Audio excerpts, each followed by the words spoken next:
Klubnik. He'll get the start here tonight. It's his 16th career start, and away we go with the Mountaineers and the Tigers. There'll be no return from Haynes. And here comes the product of Westlake High School in Austin, Texas, who, Tom, is 10-5 as a starter, 2 games with 300 or more passing yards in his career, 3 games with 3 or more touchdowns, and what a lineage he brought to Clemson of the Chaps. Look at those names, and that is one of the most notable high schools, not just in the state of Texas, but all across America, especially when it comes to the production of quarterbacks and a high level of play that move on to the college level. Now Cade Klubnik, he's got to take his game to the next level. He's got to take charge of this Clemson offense, take what the defense gives him, throw darts, and anticipate tonight. Slot to the left. Bryant Wesco Jr. starts, the true freshman from Texas, at one of the receiving spots. And this is a throw here to the near side, and tripped up is Tyler Brown. Mountaineers in run pursuit. Jordan Favors, the safety, makes a terrific play for App. Jordan Favors leverages the football really well there. One of the most difficult things to do in college football right now is tackle in space. And you've got the opportunity, if that slipped, that's another 7 to 8 yards of offense for Clemson. Terrific tackle defensively by App. That's Brown in motion. Give is going to be to Moffa, trying to get to the left side. The Mountaineers close the door quickly. Kyle Arnholt, who led them in tackles last week in the win against East Tennessee State, the first guy in the black hat to reach Phil Moffa. Arnholt makes the tackle, but number 11, Avarian Cole, sets the tackle up by forcing the ball back to the inside into the linebacker crew. And a 3rd and long to start the game here for Clemson. Clemson was 4 of 13 on 3rd down last week in Atlanta. They were 40% a year ago, 5th best in the ACC. Mountaineers held East Tennessee State to just 3 of 13. Klubnik zips it down the field. Wesco in stride, and the Tigers are on the board.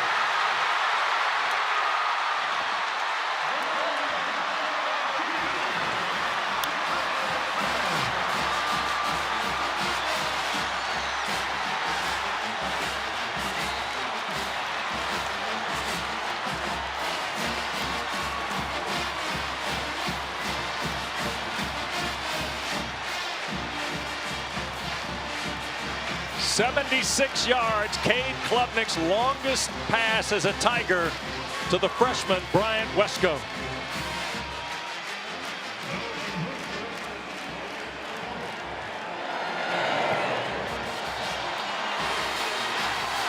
Point after is perfect.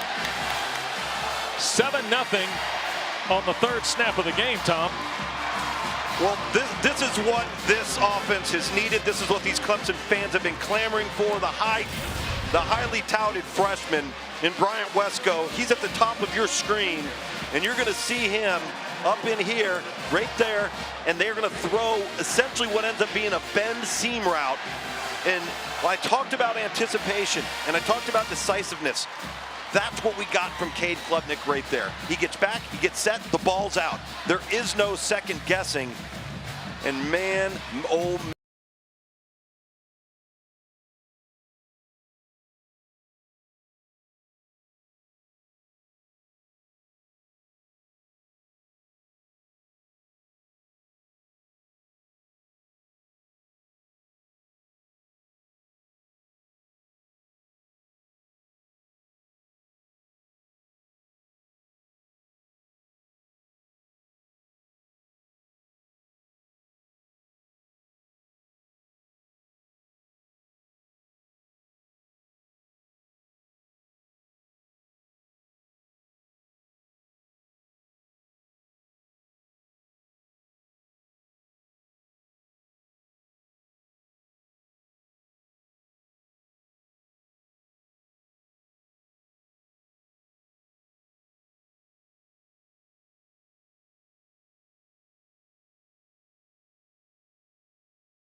Robert Gunn III will kick it away for the Tigers.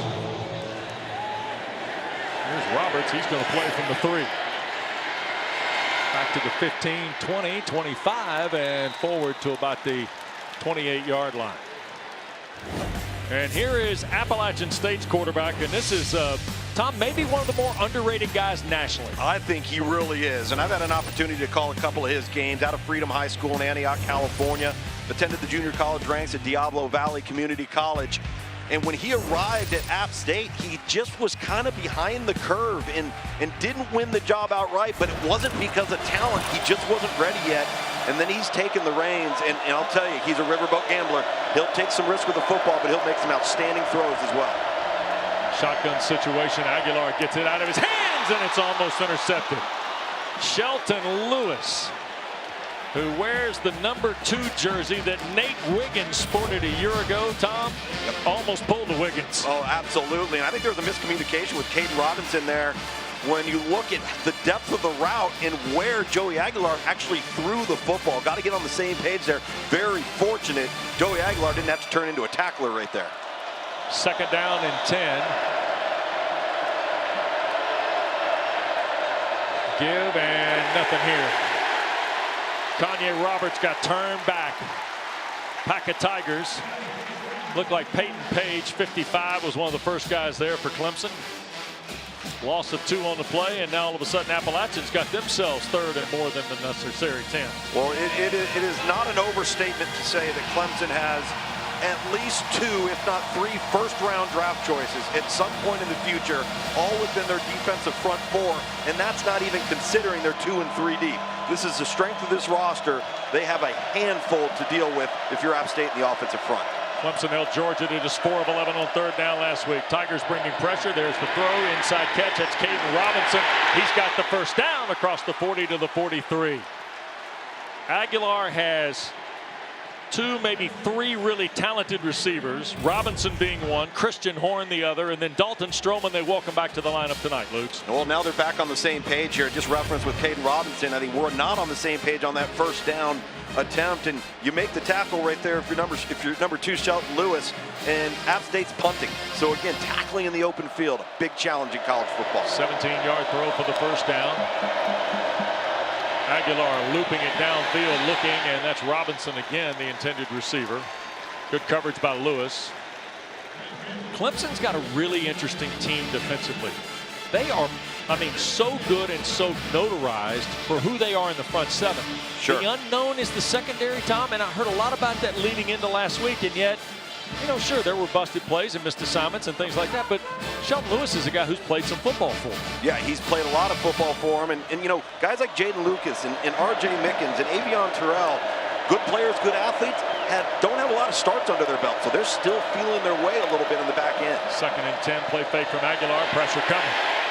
Giving process and throws, and threw it into traffic, quite frankly. It was toward Christian Horn. Broken up on the play, Avion Terrell, younger brother of the former Tiger, A.J. Terrell.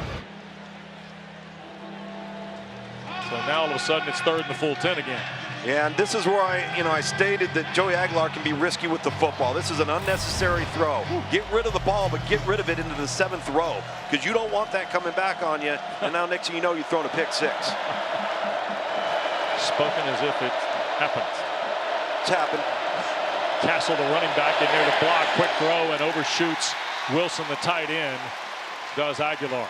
Third and 10, so after allowing the 17-yard catch on the first third down, Clemson shuts the door 3 snaps later. Yep, shuts the door, but from a field position perspective, if you can get a good punt off here in your App State, you put your defense on an awfully long field, and when you're on the road with this crowd, you want to give your defense room to work. All right, now keep an eye on this.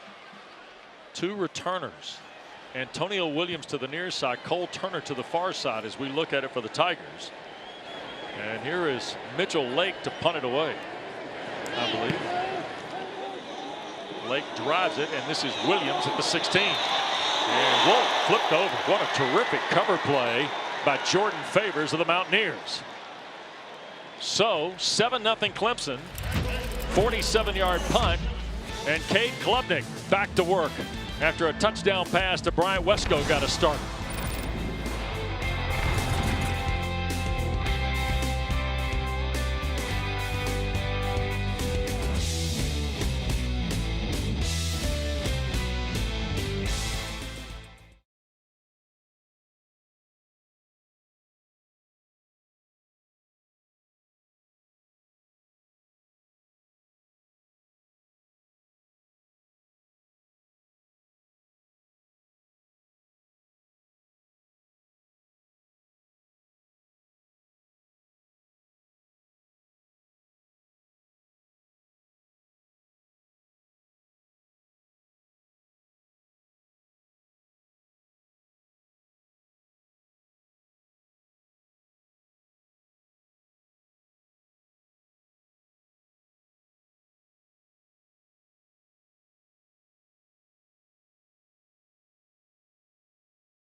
new 12-team college playoff begins December 20th on ESPN. Yeah, that's how I get by.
The new 12-team college football playoff begins December 20th on ESPN. Yeah, that's how I get by. All right, are we in week 2, Luke's? I think we're in week 2. Is that right? We are in week 2. So I'm not ready to declare anybody in or anybody out in week 2. Is that okay? Okay, that's fine. All right. First down throw, Brenningstool. Terrific play last week for Jake Brenningstool. Big first down there. He did not make that throw last week. As we came on air and we showed some of the gimmies, the ones that were right in front of him, and he wouldn't throw it.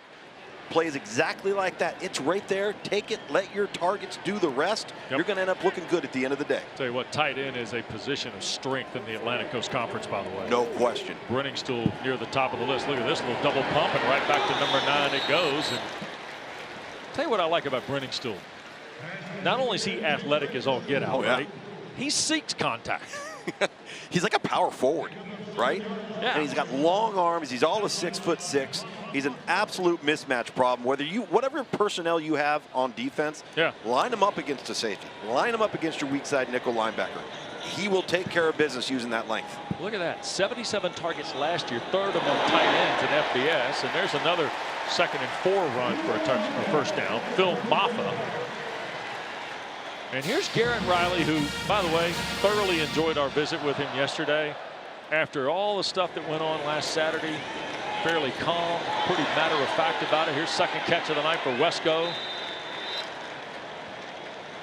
Tackle made by Marcus Clark, the linebacker. I thought Garrett Riley was really insightful about the entirety of his offense and what he was expecting tonight. And yes, he told us number 12 in the orange was going to be a factor.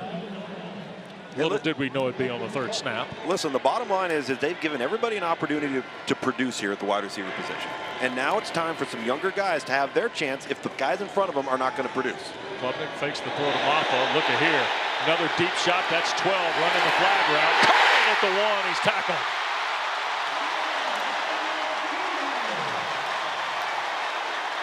Oh, my goodness.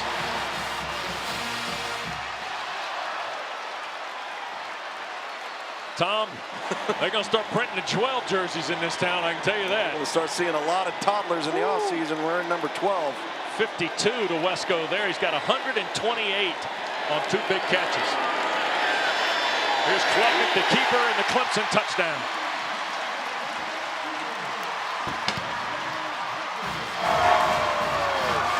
He's thrown for 1 and now run for 1. That's Cade Klubnik. You talk about a difference in confidence and belief. Wow. Take a look right here. You're going to have one-on-one right there at the top of your screen. Our telestrator's giving us little problems here tonight. There we go. And we're going to get the post route right there, right over the top of the safety. And the safety's caught flat-footed because he's looking over to the right with the pump fake, and off we go. Point after good. You see the 6-play, 84-yard drive and 2:16. And Clemson has caught fire here in their first 9 snaps. And look at the focus on the over-shoulder ball.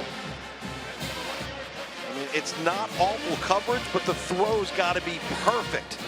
Well, the right arm there of Trenton Allen, wow, gets in over the top and deflects it. Now you got the quarterback keep. Off of the zone read. Makes somebody miss, and Cade Klubnik, happiest man in this building right now. My goodness.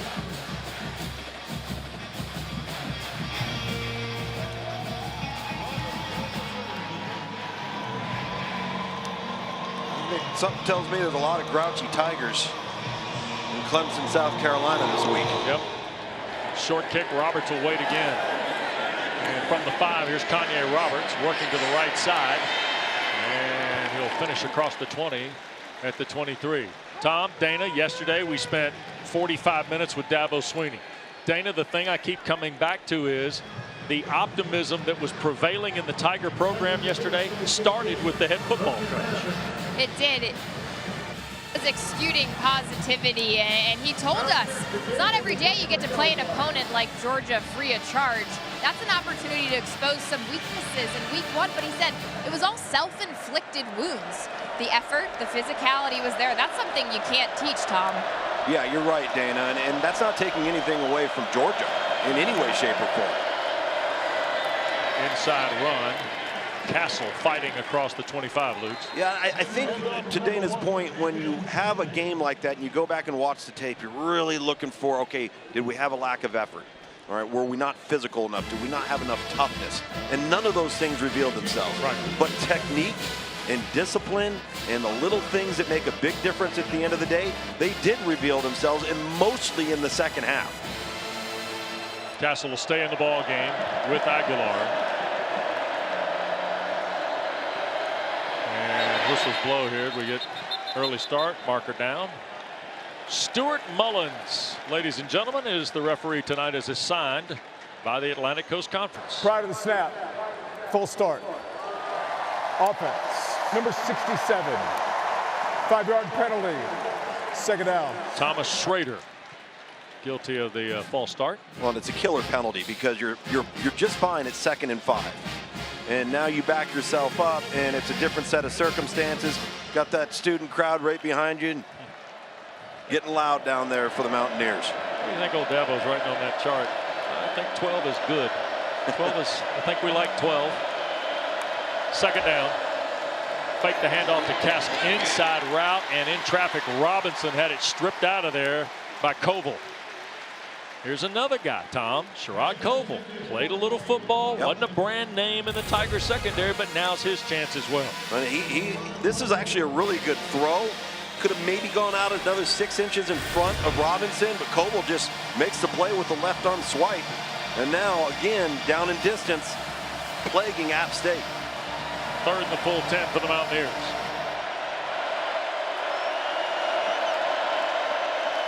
Aguilar, another quick throw, and bangs in and out of the hands of Dalton Stroman. Avion Terrell, sophomore from Atlanta's Westlake High School, right there in coverage. Well, this team is playing with a lot of confidence right now. They've got the energy from the crowd. Home field advantage kicking right now. And I think what the quarterback and Cade Klubnik has done in those first 2 drives has spilled right over to the defensive side of the football. This guy's got to ask his defense now to hold on, doesn't he? No question. The head coach, Sean Clark, one of the better football coaches in the country, on their heels here a little bit. Yep. 3 and out. Here's the punt. It's a good one from Mitchell Lake. Backing up is Williams. Antonio 25, ran into his own man at the 27. So that's where Clemson's going to start. 57-yard punt from Lake, which, by the way, equals his best from a season ago.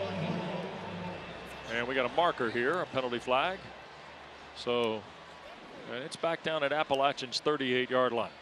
During the kick, holding, receiving team, number 16. 10-yard penalty from the end of the kick. First down, timeout. That'll take us to break. Miles Oliver on the punt return unit, guilty of the hold. 14-0 Tigers. First quarter action continues.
Got another triple header for you next Saturday on ACC Network.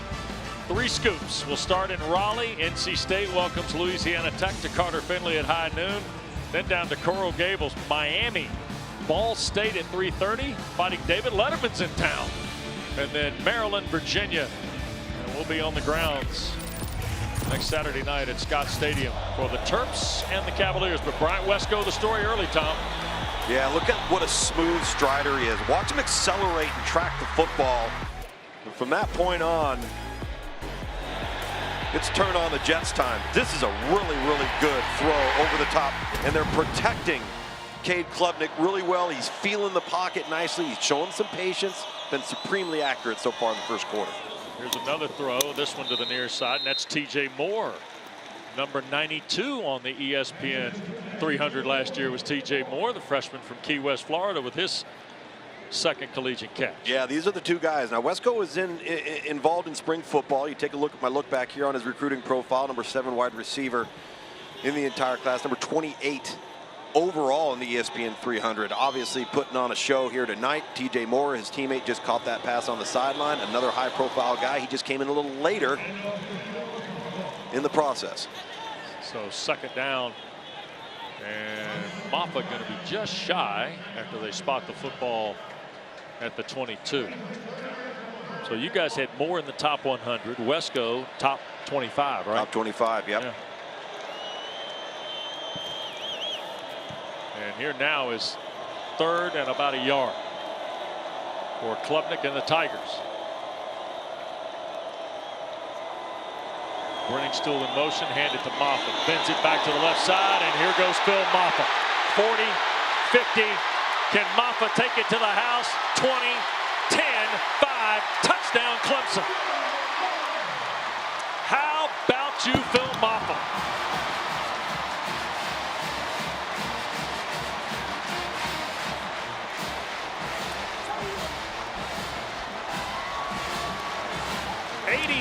And he strided out in about the last 25, Lukes. What a freight train, huh? Holy smokes. It's like he's like a pinball in there. Bing, bing, bing, and then turned on the wheels.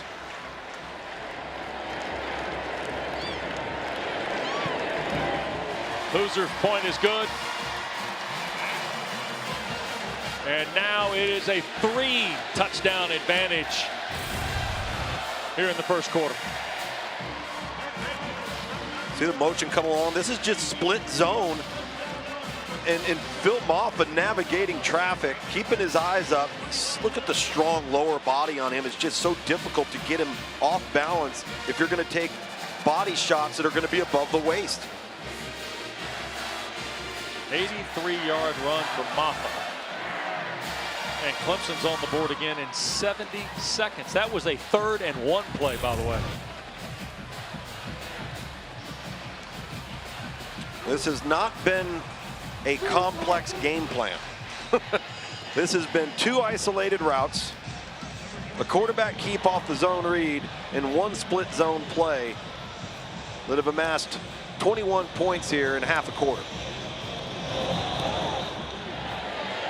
Kick toward Roberts, and Appalachian will play from its 25-yard line. And now we get flags down. Post scrimmage. Clemson is averaging 20.9 yards per play, Tom. That's good, right? Last week it was 3.6 against Yeah. Georgia. Here's the drive chart. Look at this. 12 plays, 3 touchdowns. The first one was 76 yards. A 50-yard and change pass set up the second score. After the play was over, personal foul, unnecessary roughness, receiving team, number 86. Half the distance to the goal from the end of the run. First down. Tight end Kanan Hamlet and Sean Clark getting the full breakdown. And then the last was the 83-yard run by Phil Moffa. Well, this is where you get frustrated as a football team, as a coaching staff, because now you have an unnecessary, silly penalty that backs you up even more, completely unnecessary, and you're just compounding the problem. It's in the middle of your screen right there. Some extracurriculars. Oh, yeah. Almost took out your own player. Yeah. Running back is Haywood this time. Into the stack, and he'll lose at least one. Tigers getting in there quick. Cade Denoff, the defensive end, sniffing things out. Well, how about Stefan Green, number 90? He's just a freshman. Oh, yeah. Right, he's listed at 3, number 3 in their depth chart, behind a bunch of future NFL players. He's going to be a really special kid at the defensive tackle position. They got a true freshman playing here at the corner on the near side, and that's Ashton Hampton. They're going to throw in Hampton's area. Catch is made. That's Christian Horn, but Hampton, young man from Tallahassee, makes the tackle. 23 in the orange hat is Hampton, who played 43 high school games, Tom, had 10 tackles for loss and 6 picks at University High in Tallahassee. Well, 6'2", 200-pound corners aren't growing on trees, and everybody's looking for length on the perimeter on defense, particularly on the outside. Clemson's got it. 11 yards and a first down. Aguilar. Now they try to throw the little bubble route to Louisville transfer William Foles. Juggled incomplete. You know, this is the type of start I think Dabo Swinney really wanted to have. So guys like Ashton Hampton, guys like Stefan Green, true freshmen that they're going to need in week 9, 10, 11, 12, and get those kids in the mix, get them playing in a big environment, a big atmosphere. Roberts has come back in as the Mountaineers go to pistol here. That's Eli Wilson in motion. And here is Aguilar ripping it. And that is caught. Heck of a grab. That's Horn again. That'll be a first down out at the 37-yard line with Avion Terrell in coverage. Okay, Coach Luganville, watch this. You talk about ripping it. And this ball is thrown in the only place that it can be completed. Low and to the outside, away from the defender. As you see Avion Terrell. He tries to jump over and make a play. Boy, was that a much-needed first down for App State. 37-yard line. Roberts trying to come here to the near side. That's going nowhere. Tigers get Wade Woodaz in hot pursuit. He led Clemson with 8 tackles last week. That was a career high for the young man from Tampa. Terrific pursuit here. Really good pursuit, getting over the top, stretching the play to the sideline. And the thing about Clemson is if you meet the ball at or beyond the line of scrimmage, you have so much team speed behind you that you're going to have all of your help coming from the inside out. 29th career game tonight for Woodaz. 44 career tackles. That's his 13.5 tackle for loss, Tom, in his career. Playing on the other side of the line of scrimmage. Yep. Second down. Aguilar again from the pocket and off the hands of Robinson. Khalil Barnes in coverage. Freshman All-America a season ago was the Tigers' number 7. You know, in this environment, on the road as the underdog, you can't miss that. You cannot drop that pass. You have to have that throw right there to give you so many more options on third down. Now you find yourself in 3rd and 13. Aguilar stacks 2 to either side. He's 3 of his first 11. Back here for Horn and offline against Terrell. Avion right there in the pocket of Christian Horn. And after 7 plays, Mountaineers are going to punt. That was a really good series for the defensive back end for Clemson. All over these App State targets. And Clemson set to get the ball again. So here is the Aussie, Mitchell Lake. I know you'll be stunned to hear he's another one of these Pro Kick Australia guys, Luke. He is from Brisbane. Last year he had 6 punts of 50 or more. He's already had 1 tonight. This is wobbly. Headed to the far side. That's where Antonio Williams will catch it. And shoot top tackle gets Williams to the turf right around the 31-yard line. Clemson will have it for the 4th time, and they're hoping that the first 3 prove true. 21-0 Tigers.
Well, Sean Clark's been on the upset train before in games like this against ranked teams.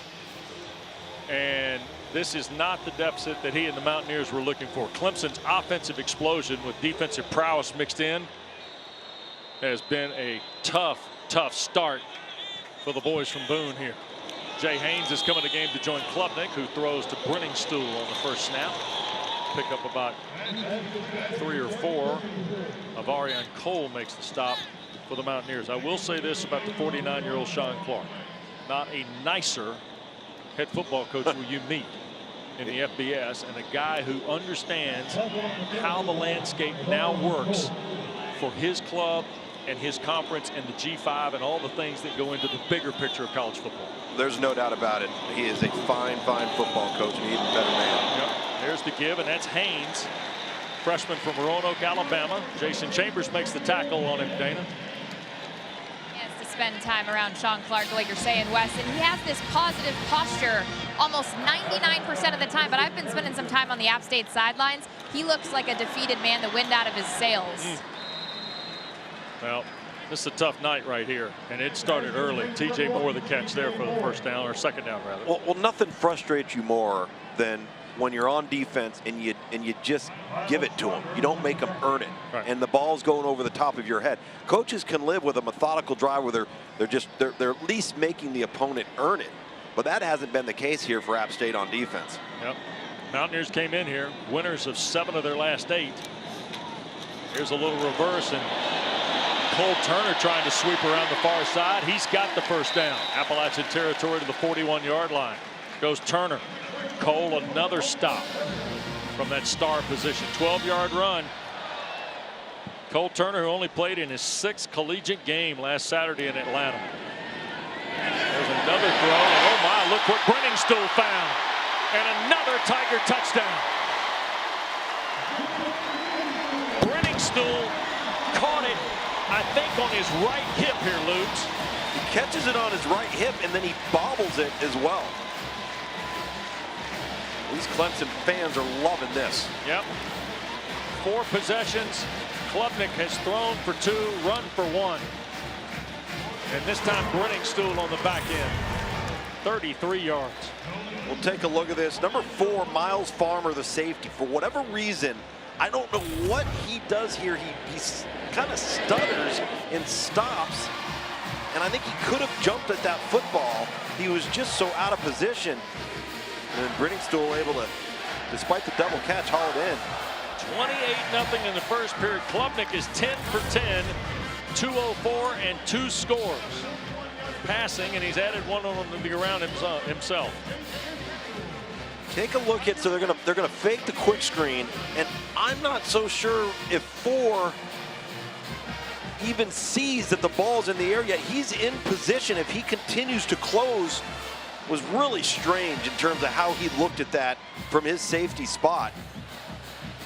And that was a tight window for Cade Klubnik to throw that football into. Clemson's got 320 yards of offense, Luke's. How about that? Just an explosion by Dabo Swinney's team here tonight.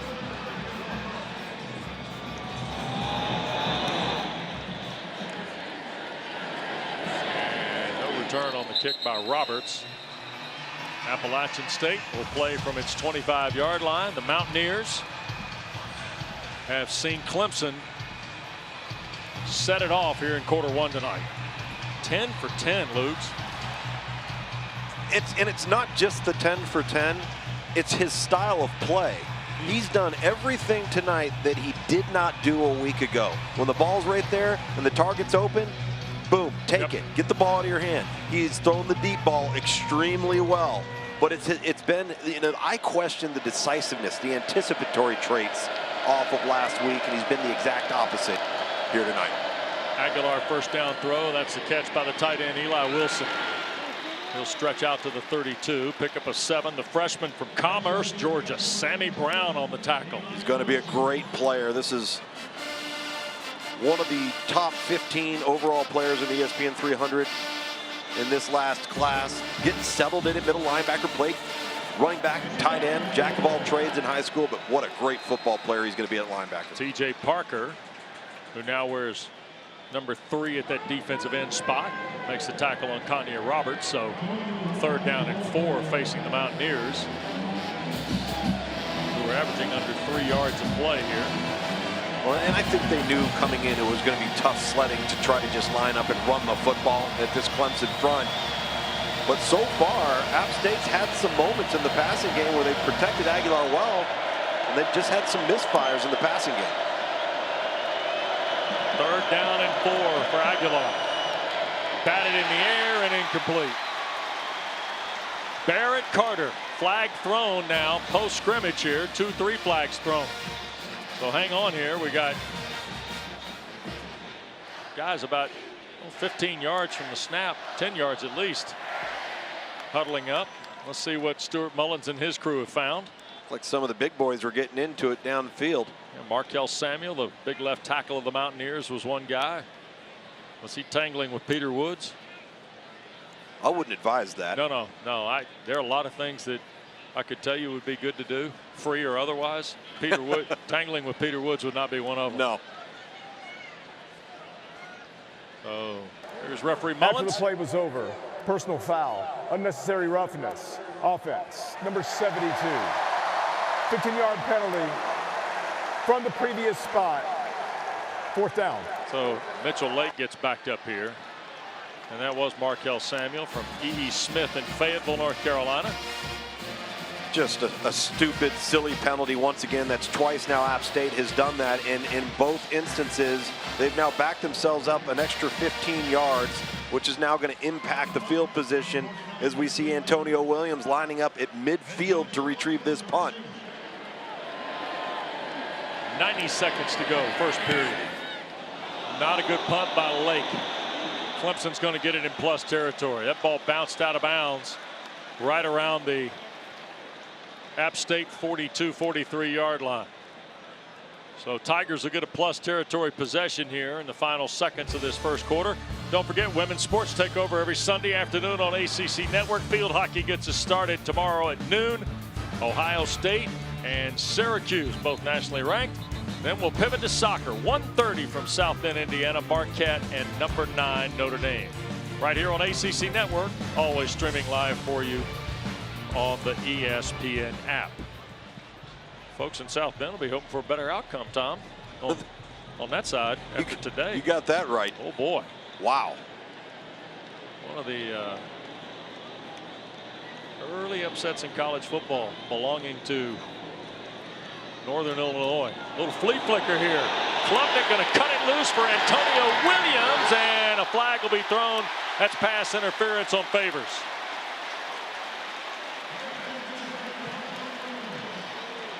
And Jordan Favors, at least for the time being, saved the touchdown with the flag. Pass interference. Defense, number 7. 15-yard penalty. 1st down. And you see Cade Klubnik tapping his chest saying, that's my bad, and he's right, because he takes way too long to get rid of this football. And he had Antonio Williams streaking down the sideline all by himself. And had he been on time, this is a touchdown. That one's on Cade Klubnik, and he knows it. Ball inside the 30 for 1st and 10. Klubnik rips it again for Williams. Touchdown. Wow. 29 yards to Antonio Williams.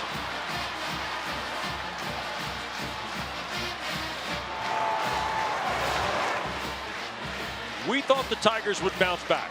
Yeah. We thought they'd play well. I don't know we expected this level of play offensively from Dabo Swinney's team. What quarter is it? 1. Well, Cade Klubnik said, my bad, man. Let me just get you on the next play here. We're just going to dial this up on the next play. He's thrown for 3 and 1 for 1 in quarter 1. And he's really only made one errant throw, and it was 2 throws ago, and responds with this bang 8 to the outside. Bam! Perfectly thrown football, 1 foot in front of the numbers, exactly where you want it. Doesn't make the target, and Antonio Williams adjusts to the football. But it's unbelievable. And listen, I understand that App State's not Georgia. We all understand that. But the style of play from Cade Klubnik, he looks like a different player from a confidence standpoint. Take a look at that. 35 points in the first quarter. Most under Dabo in any single quarter of his career here. 16 seasons, by the way, for Dabo Swinney. 35-0 with 71 seconds left to go. It's the all-time first quarter record of any quarter. It's an all-time Clemson record, by the way. Luke's. Uh-oh, look out now. That's a problem. Roberts will pick it up and tackled at the 11. Clemson does a great job covering it.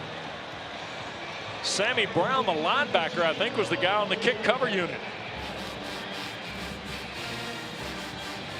We're very fortunate there for App State. Wow. And again, poor field position.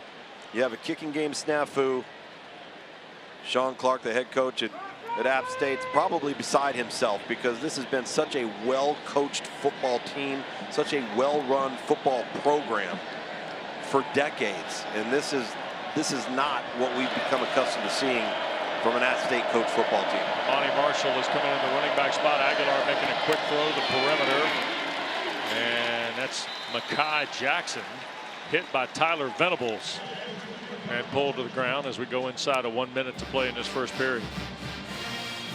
Jackson, transfer from St. Francis of Pennsylvania a year ago. 27 catches, 15 of them came in the last 5 games for the Mountaineers. There's another quick throw. That's Wilson, the tight end, and he got stacked up and pulled out of bounds right around the 20-yard line. Tyler Venables right there again. Remember, Tyler Venables played only 2 games last year, Tom, because of a hip injury. Yep. Well, here's another 3rd and short.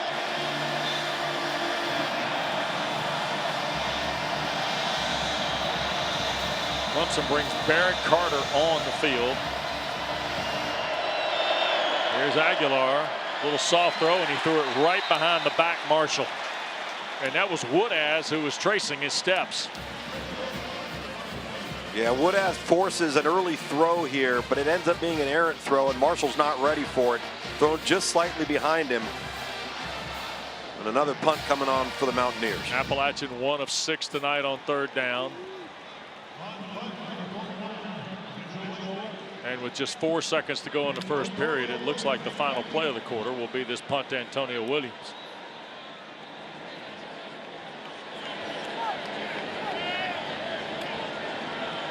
Left-footed Mitchell Lake. Williams on the run.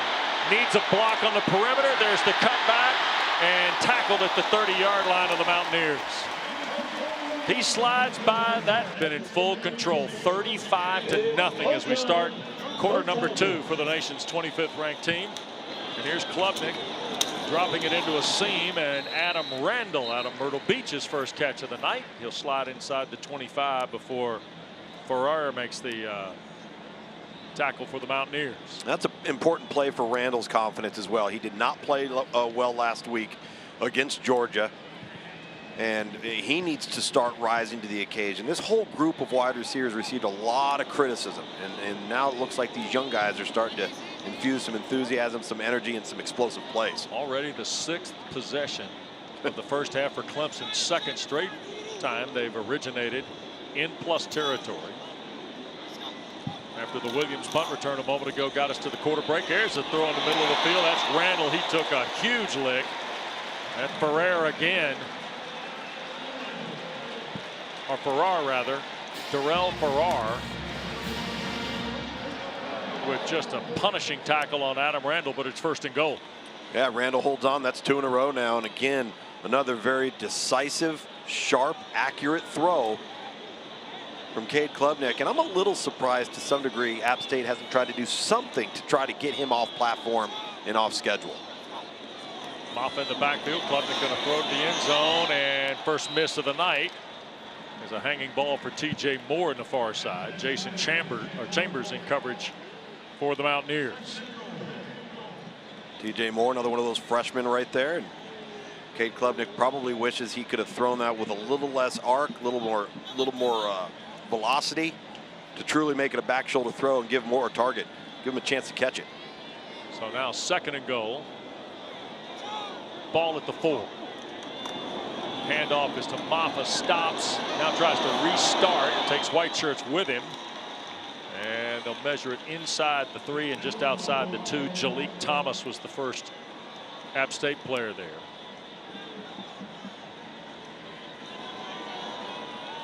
Cade Klubnik, who just missed a moment ago for the first time in 14 tries, that 13 in a row, Tom. Yeah.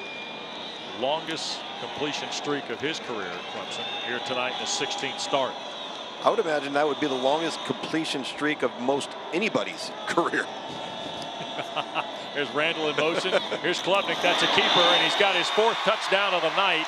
His 2nd rushing.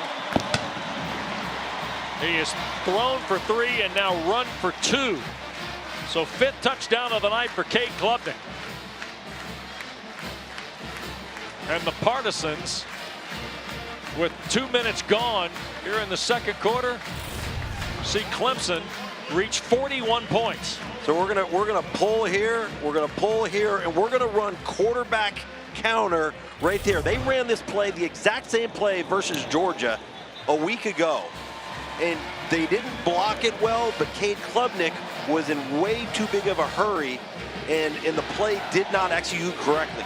That time they solved the problem. Cade Klubnik runs it perfect, a little bit of patience, well executed on the goal line. 42-0, and we get a timeout in Tiger Town. All Clemson so far tonight in the Upstate, and all Cade Klubnik.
Gatorade presents tonight's Is It In You, Tom Luganbill. What do you say we go Cade Klubnik on this? Right now, he is up to his eyeballs in Gatorade. That's how much is in him. Man. He cannot miss. He's been accurate, as we've talked about throughout the night. A complete role reversal from a week ago versus Georgia. In command, seeing the field, the clock's going off in his head. And you know what? Dabo, when we spoke with him, he expected this. He thought his team would do this because he was so encouraged watching the film on the bus ride back from Georgia, and he realized that these were all correctable things. Here's Kanye Roberts. Clemson had a personal foul on the extra point, so they're backed up on the kickoff. And look at Sammy Brown swapping paint with Kanye Roberts on the kick return. Sammy Brown's going to get a lot of snaps here in this second half to prove he is the next Ben Boulware. James Skowski. Barrett Carter. Barrett Carter is another one. Jeff Davis, the judge from the national championship team in the early 80s. Yeah. Can I go that route for you? That was nice. You're diving deep. Yeah, I can go now. We can go way back there. Garrett Riley's got to be pretty happy with the way the offenses look tonight. Here are the Mountaineers. Jack Hollifield out over the top of the football. Now the Aguilar and inside run. This is Anderson Castle picking up the first down on the ground. Now we got a flag thrown in from in front of the Tiger bench here. Peter Woods chopped down on the play, and hold on now. That's not good for Clemson. And Woods is shaken up here. Big number 11. There is no foul for a face mask. First down. Officials timeout for an injured player. And Dabo Sweeney's gone out with the Clemson sports medicine folks here to have a look at Woods. They're checking on Peter Woods, and we'll take a break.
Back here at Clemson, Peter Woods frustrated, but Tom, the good news is he got up and walked off the field after being shaken up a moment ago. Yeah, he had a chop block low in front of him, and tight end, you're going to see him right there up on the edge, and the tight end's going to pop up and then go down low.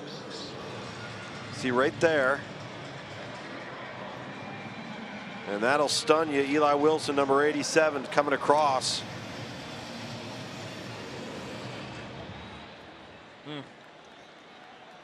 Got shaken up a little bit, was able to walk off, went into the tent. Looks like he's going to be okay. Longest run of the night for Appalachian, 11 yards for Castle. So 1st and 10.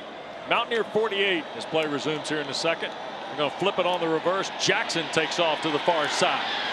And Jackson out of bounds. He's got a first down. Stepping out toward the Clemson 41-yard line. Let's go downstairs, check on Peter Woods with Dana. Yeah, Wes, I've never seen this. I don't know about you guys up there in the booth, but Dabo Sweeney just went into the pop-up 10 with Woods. I don't have an update yet, but I'll get you one when I can. All right. I think 11 is a headliner in this group, Tom. That might be the reason the head coach is checking in. You could make a strong argument that if you really peeled back the layers on last week's film, Peter Woods was the best player on the field between both teams. Wow. He changes the game. Yep. There's a double reverse. Aguilar wants to throw. That's Wilson to catch, and inside the 30 to the 27. Best Mountaineer possession of the night. Kyron Griffin, the tackle for Clemson. 15-yard throw here. Yeah, App pulling out all the stops, and why not? Do whatever you can to try and get some positive momentum, get in position to get some points on the board. Right now, you're just playing. Don't look at the scoreboard if you're App State. Just play, execute, find a way to move the football. The previous play is under further review Kylan to Griffin the determine tackle. whether more than one of the forward passes on that play were forward. All right, so we're under review here. And Tom, if I understand Stuart Mullins, they're double checking to see that if both the passes were in fact laterals and not forward passes. So they'll get out the protractor and we'll take a break. Has reviewed geometry the here on the play video. and determined that there was no foul. First down. Come on, really?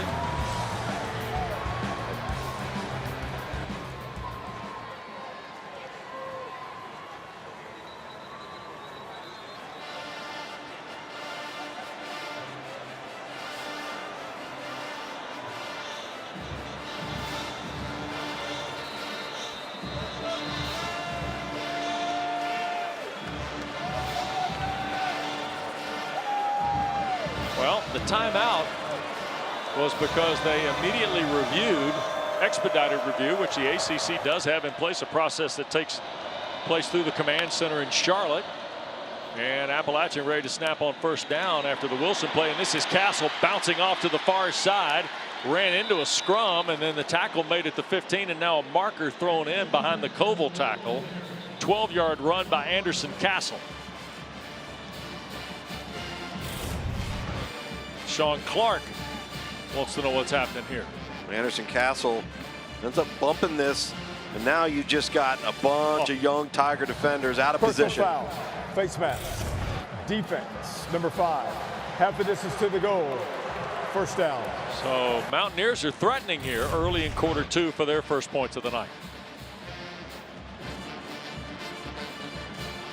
Good call by this crew. Yep. So off the 8-yard line, first and goal now for Aguilar.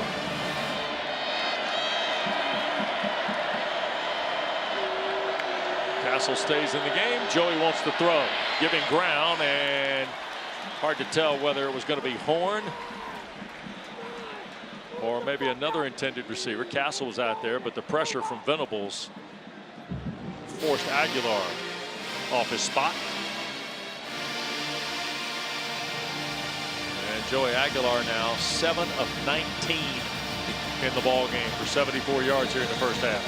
You notice how, as we take a look at Peter Woods there on the sideline, see how he's feeling, and there is absolutely no reason to put him back into this football game. But I have noticed that DeMonte Capehart, Peyton Page, and TJ Parker have come back into the game. Sure have. Second down and goal. Aguilar flush to his right, going to shoot it toward the end zone, and heck of a play. Terrell was there on a ball intended for Horn, and now a flag across the way right around the 12-yard line.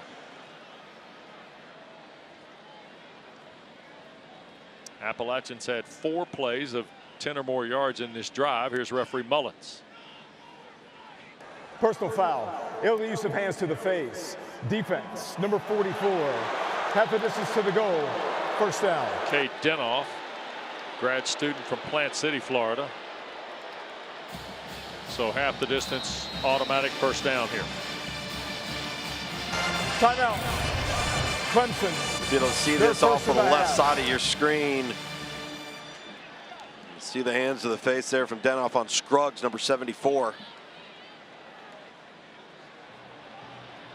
And we will step aside here now. Timeout call for by the Tigers. We'll take it with them. 42-0.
Don't forget, following our coverage tonight from Clemson, the ACC Huddle late night, or as we call it up here in the booth on primetime, Huddle After Dark. Roughly 11 o'clock tonight, full day in the ACC, by the way. And speaking of Huddle After Dark, somebody better get the lights on. There we go. Nicely done. Taylor Tannenbaum, Eddie Royal. Look at that. Look at Eric. Mr. Clemson overseeing his property. Yeah, Eric Mackman could play a movie on his back. E.J. Manuel and Coach Richt, of course. And there's Anderson Castle scoring on the Appalachian touchdown run. So the Mountaineers are on the board. Tom, they picked up about 60-odd yards on this drive. Castle gets the touchdown.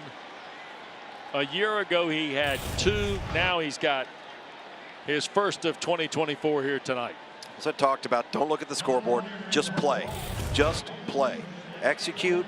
Get 5 yards. Then get 2 yards. Get a first down. And get the next first down. And that's what this team needs to be doing, because Sean Clark, I promise you, is looking across all throughout his sideline to see what the body language is of his kids. Yep. 4-yard run for Castle. 6 plays, 63 yards, and 219. Michael Hughes' point after is good. Another look at the run by the junior. This is a local boy done good. Anderson Castle, Watauga High School, in his 46th collegiate game tonight. Showing some power on the inside. It's a good drive for App State. Gets a little bit of momentum, get a little bit of confidence. Sean Clark's liking it. Tell you what, these are the hard nights to be the head coach, aren't they, Luke? Oh, man. I mean, haymaker after haymaker after haymaker in the game's first 15 minutes, 16 minutes of play, right? Yeah. But you've got to convince your team to do exactly what you just said. Just go play. Yeah, just play. Put the game on tape, right? No doubt. No doubt. We'll coach everything later, but I can promise you we're going to be looking real hard when it's in the third quarter. Are you running to the football on defense or not? And to a degree, that's what Dabo Swinney saw last Saturday in Atlanta. Yes. When it was late. Yep. He saw traits and characteristics of his football team where he knew they were going to be okay, right? He saw effort. He saw a physical, tough football team and mentality in his players. So that was where he was so encouraged coming into this week. Haynes is deep. This is a short kick. It's a running catch. And wow, taking a big lick is Hannafin. And Ronan Hannafin, who it's kind of switched from offense to defense this week and back and forth on the Tiger roster, is the guy that caught that on the fly. Tigers will be out for scrimmage at the 30-yard line. And here's a look at young Hannafin. And Clemson getting ready to go to work. They're spotted at the 29.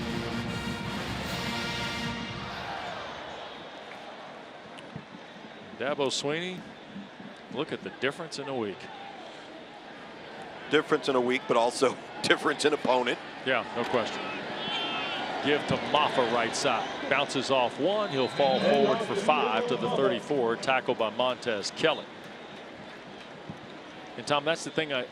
This is a good football team they're doing this to. Yes, this it is. is. A football team. By the way, this is a football team is preseason favorite to win the Sun Belt. Not only that, publication. a team that a lot of people like to be in the mix at the Group of 5 level for the college football playoff, which can all still be in front of them. Yep. Here is Maffa working his way. First down yardage at the 41. Caden Sullivan the tackle. Redshirt junior from Spartanburg. Regardless of the score now, I would tell you, it's hard to believe these two schools have not played in 9 years. No question. And this is only the 6th meeting all time between the Mountaineers and the Tigers. Maffa's over 100 yards, by the way.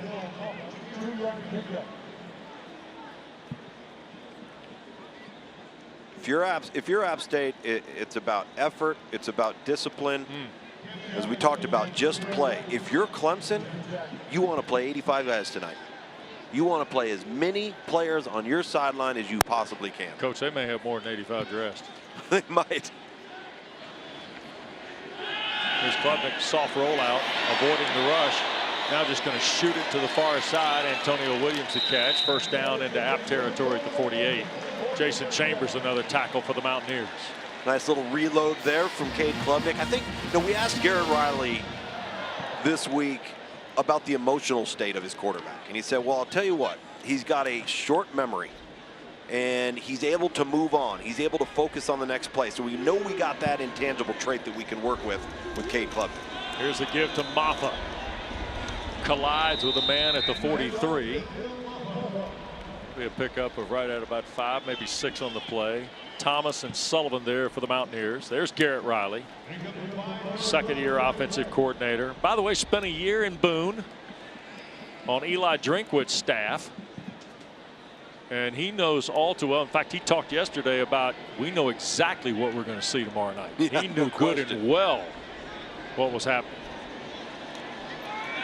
There's a throw, quick throw to the far side, and Antonio Williams another catch. Boy, Williams, Tom, third catch in his first half. Yep. He's got a touchdown as well. That was a tough one. Really, that was the first truly inaccurate pass we've seen from Cade Klubnik tonight. Everything else has been on time and has been with really solid ball placement across the board. Myson Kelly has come in the ball game.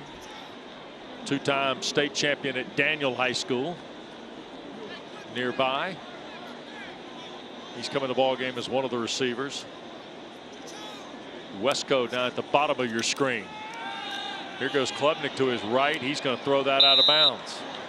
Pressured out of the pocket by Sullivan, the linebacker. Let's go downstairs with Dana. Just adding off of that, Tom, I love what Garrett Riley said about Cade Klubnik and making the automatic plays automatic, and he's not hesitating tonight. You can see the decisiveness, what you didn't see in week 1 from him. 7.5 to go. The automatics become the automatics, Tom. Listen, they have to. When the gimmies and the takes are right there in front of you, take them. Maffa gets 5 on first down.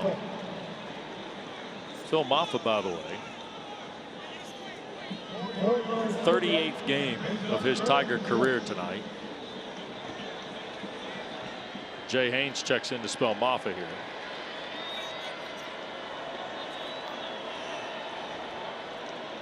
Now Klubnik's going to put 2 to the boundary and 3 to the field here. That's Haynes in motion. Klubnik wants to spin it, does. Middle of the field, the catch is made. TJ Moore scores.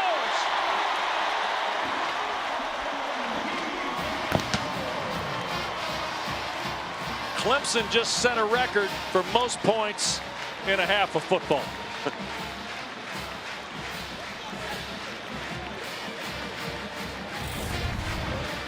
The other fine true freshman on the deep in cut route. Cade Klubnik resets here, ends up throwing it in the second window. Wanted to throw it on time, he couldn't do it. Nice recognition of underneath coverage at the linebacker level and throws a dart, allowing TJ Moore to catch it in stride. Boozer knocks home the point. That is 49 of them tonight for the Tigers with 6:48 to go, Tom. Yep. Execution continuing to be a premium here tonight. You see the second level eyes right there of Cade Klubnik. He wanted to throw it on time, on point. He resets, no panic. And leads Moore, the talented true freshman, on target. So TJ Moore went to Tampa Catholic. TJ stands for Terrence Jr. His dad is Terrence Sr., and he has got his first Tiger touchdown. Cade Klubnik's got his 4th 300-yard game tonight, Tom, with 3:07, and now he's tied a career high with 4 touchdowns. My goodness. It's everything you wanted to see if you're a Clemson fan. It's everything you wanted to see as a member of this coaching staff in terms of how your kids would respond. That's a good point. Kanye Roberts on the return out to the 25, and that's where Appalachian will start their 7th possession. See TJ Moore, another Luke's look back for you, the 4-star wide receiver, top 50 overall, number 12 wide receiver. He's getting his touches tonight after we saw that from his freshman counterpart Brian Wesco earlier in the first quarter with some big explosive plays. You may look at that number and you may say, well, wait a minute, he's a top 50 overall player, but he's the 12th wide receiver. Well, in the recruiting player pool each and every year, there are more wide receivers available across the board than there is any other position in the sport. And so obviously you're going to see some big playmakers ranked highly. Monty Marshall in the backfield. That ball thrown offline for Jackson. Incomplete by Joey Aguilar. Now 7 of 21 tonight is Aguilar for 74 yards. Not the kind of night he wanted to have against one of the nation's best defensive outfits either. Well, absolutely not, and especially what he's developed himself into. Yeah. Once he took the reins as a starter a year ago, and how they finished the season up in Boone. Here's the give, and cutting back is the Mountaineers' number 3, and that's Marshall. Terrell led the tackle parade for the Tigers. Avion Terrell has had himself a night tonight. Yeah. And not just in run support. You saw the tackle right there, but he has been like Velcro in coverage tonight. Been very difficult to complete a clean pass, and it's what you love to see from your perimeter players coming up in secondary run support. Trey Williams helping him too. There's a quick throw. Aguilar to Jackson. He's trying to make a man miss. And the Tigers play it well out of the secondary. Clemson got there. Miles Oliver. There's your guy Hanovan moving back over to defense. 16, yeah. right? Ronan yeah. Hanovan. Well, we got guys everywhere. He's on offense. He's on defense. Yep. Return to kick. So Hanovan made the tackle. Ross Taylor does a terrific job with their football communication. Sent us a note this week. By the way, coach announced that Hanovan's gone back to defense. And sure enough, Dabo telling you the truth there, folks. Ball at the 24. Here's Antonio Williams on the late punt, spinning from 1. He'll get across the 30 toward the 32. Now, Appalachian said the ball was loose. The punt was 41 yards, and Mountaineers litigate that they may have it, and they do. An official has just thrown a hand up awarding Williams a fumble of the football and Appalachian the ball. First turnover of the night belongs to Appalachian State on the fumble by Antonio Williams at the 31, Tom. Yeah, I think Andre Hamilton, 37, ends up recovering this ball, or at least delivering the blow initially. You see him right there. See where this ball came out? Oh, it's certainly out. It's on the ground. But is Williams on the ground? Is Williams' knee on the ground? I know he's on top of the Mountaineer defender. From that angle, Hamilton. It would be very difficult to overturn this. Now he's on the defender. That's it. That ball is out, but is he on the ground? And it's tough to tell with indisputable video evidence right there to be able to overturn this. You're right. Mountaineers in plus territory. Clemson 31-yard line. Stuart Mullins and his crew are playing football. Folks here would have liked to have seen a review. Not going to get it. Aguilar quick throw, overthrows the tight end Wilson. Had him too. Right on the seam route was Eli Wilson. Maybe a different angle right here. Even from that angle, you can see him on top of the App State player and Andre Hamilton, but boy, what Hamilton did a heck of a job. Got him on the ground and recovered the loose change, huh? Yep.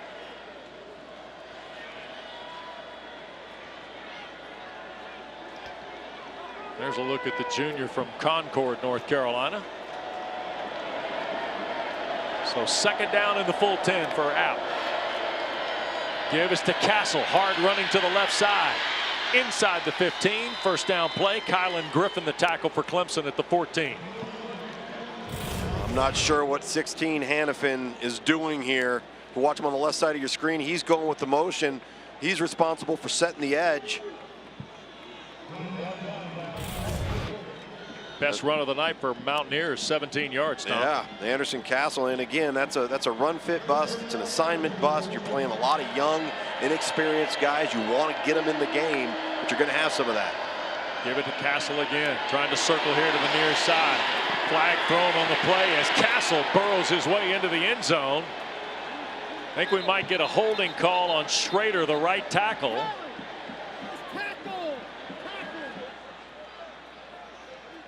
We'll wait and see here, and the Mountaineers are begrudgingly walking back to where I think they'll have an offensive huddle. Holding. Offense, number 67. 10-yard penalty from the previous spot. Replay. First down. That is the Florida State transfer from Venice. Thomas Schrader. Lo and behold, this hold here is on number 16, Hannafin, Ronan Hannafin again right there. He's trying to set the edge. And you see the big guys get those hands on the outside and any tear away with the fabric. Goodness. Oh, yeah. You're getting the hanky. It wasn't so much that Schrader had him straight up in a hold, which they flagged, I think, him anyway. in a hold. It was when he turned around and tried to pursue Castle. Yeah. We got to throw the flag now. Haywood is coming to spell Castle the running back spot. McKell is a young man who transferred from the Naval Academy to Boone. Aguilar cuts it loose and broken up on the play, and that's Lewis getting a hand on the pass intended for Caden Robinson. I'll tell you this, we may not get to see the full catalog of Caden Robinson tonight. He played one game at UCF in his career and then transferred to App. He's got 102 career receptions in Boone coming into tonight. Last year, 67 catches, 10 touchdowns, 930 yards. This entire receiving core for App State's got a chance to be really good this year. Aguilar looping it for the end zone. That's Jackson, and incomplete. No flag on the play. Terrell in coverage. And to Tom's point, Avion's had a nice first half here for Coach Sweeney. He has to come off the field. You know, they're substituting everywhere on defense. They're not substituting for him. Let me ask you this. It was interesting to look at and you had to go look at the official stat sheet to see the number of guys that played. Yeah. Clemson did not play as many as maybe some would think defensively last Saturday in Atlanta. No. They didn't. Now, it was a different kind of game, right? Yes, yeah. And they needed to have the best of their best on the field at all times. Mountaineers 1 of 7 on third down tonight. Give will be to Haywood, trying to circle here to the near side, and he'll be brought down at the 19. Trey Williams was there.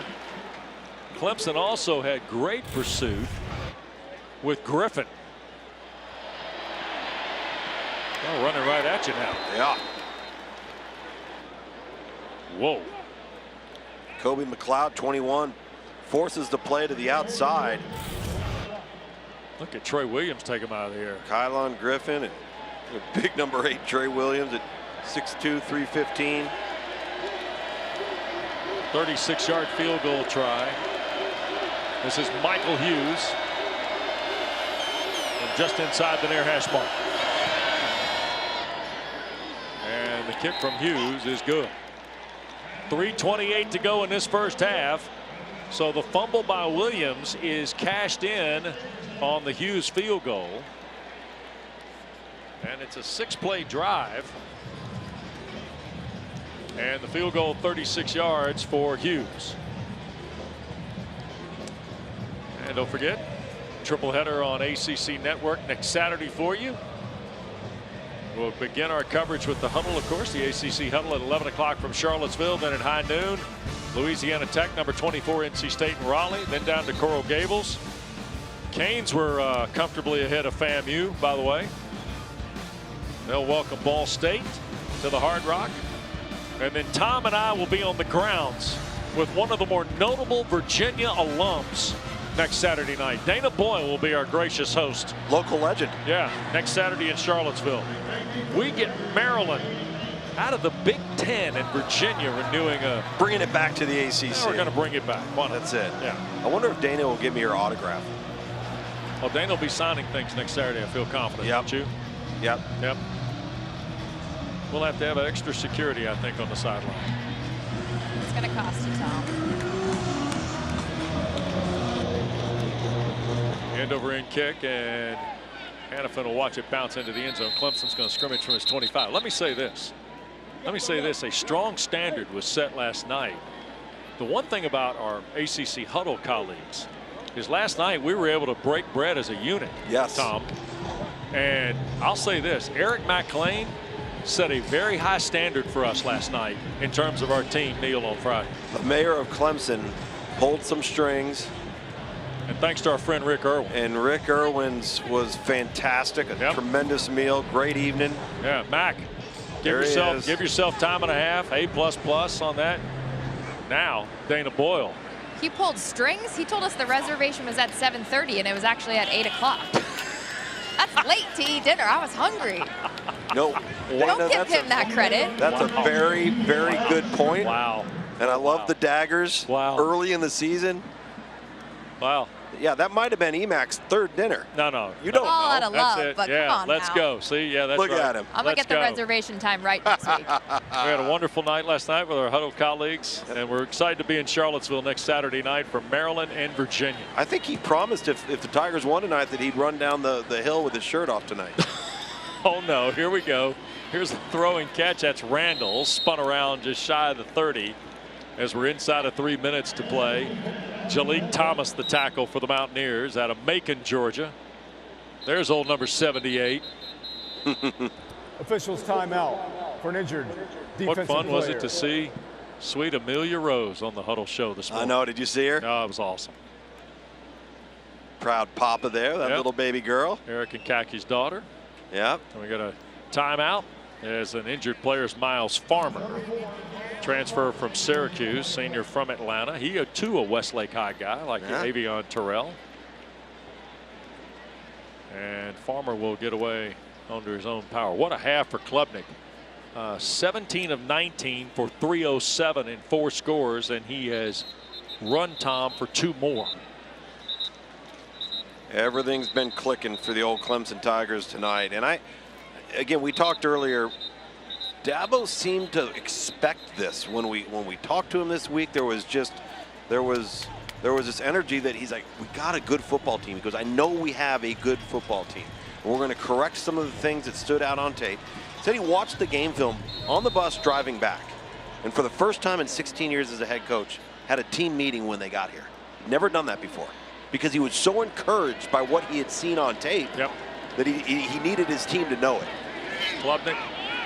And oh my, what a catch. Going out of bounds. Cole Turner at 6'1". Up the ladder to make the play at the 39. This is a heck of a catch by Turner. That's a long throw too. That ball's in the air for a long time. And again, the decisiveness, being on time, something that has been like night and day from a week ago to tonight with Cade Klubnik. Tigers have already set a record, most points in a quarter in their history, most points and a half in their history, and they're looking for more. And that's Brenningstool falling across the midfield line to the Appalachian State 48-yard line. This ball travels a long way. Wow. Heck of a catch right there. Cole Turner. Yep. So it is 49-10. We're at the 2-minute timeout. Here tonight at Memorial Stadium and Frank Howard Field. Klubnik and the guys with the paw on their hat in control.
Hey, we know it's a good half. Tom, it's bordering on a great half. Look at this note. Wow. Cade Klubnik's the first ACC player with 4 or more passing touchdowns and 2 or more rushing touchdowns and a half since Lamar Jackson in 2016. My goodness. And the Tigers are looking for more with 2 minutes left. 49-10. There's a shot on the perimeter and a catch by Turner, knocked out of bounds. If that's bordering on a great half, what is a great half? Well, I mean, nice. Well done. We're almost there. We're almost there. Sit tight. We're almost there. One more completion and he's clinched it. It's a lock. I mean, let me ask you this: if he scores another touchdown, I mean, is it the best half in ACC history? I don't know, but my heavens. No kidding. Second and short. Play fake again. Klubnik a shot. That's caught. Falling to the ground is Josh Sapp. Sophomore from Greenville, 18 yards. Just outside the red zone with 1:49 to go. Sapp's kind of one of those hybrid guys. He's not a tight end. He's not a wide receiver. He's only 6'1", but he's 225 pounds. Here's Klubnik shooting it again, this time center of the field. And a quick tackle made with the 16-yard line. That's McCantos, the transfer from Illinois, making the stop on Turner. And the Tigers running guys in and out now. Keith Adams Jr. has come in. His dad was one of the honorary captains tonight. Star linebacker here in the 90s. This is his 11th career game tonight for Clemson. And they're going to toss it running here to the near side, trying to turn the corner. Stellato. And Troy Stellato knocked out of bounds. And let's see where they spot this. It was DJ Burks making the stop. Almost got knocked out of his uniform. Look at this. Oh. Whoa. Whoa. Hope he got a note from his mother. We're going to let Troy go back in. Yeah, we can let Troy go back in. Third down now. 6 to go for the Tigers. Klubnik right back across the middle, and another Tiger touchdown for Brenningstool. And Clemson's got 55 with 54 seconds to go in the first half.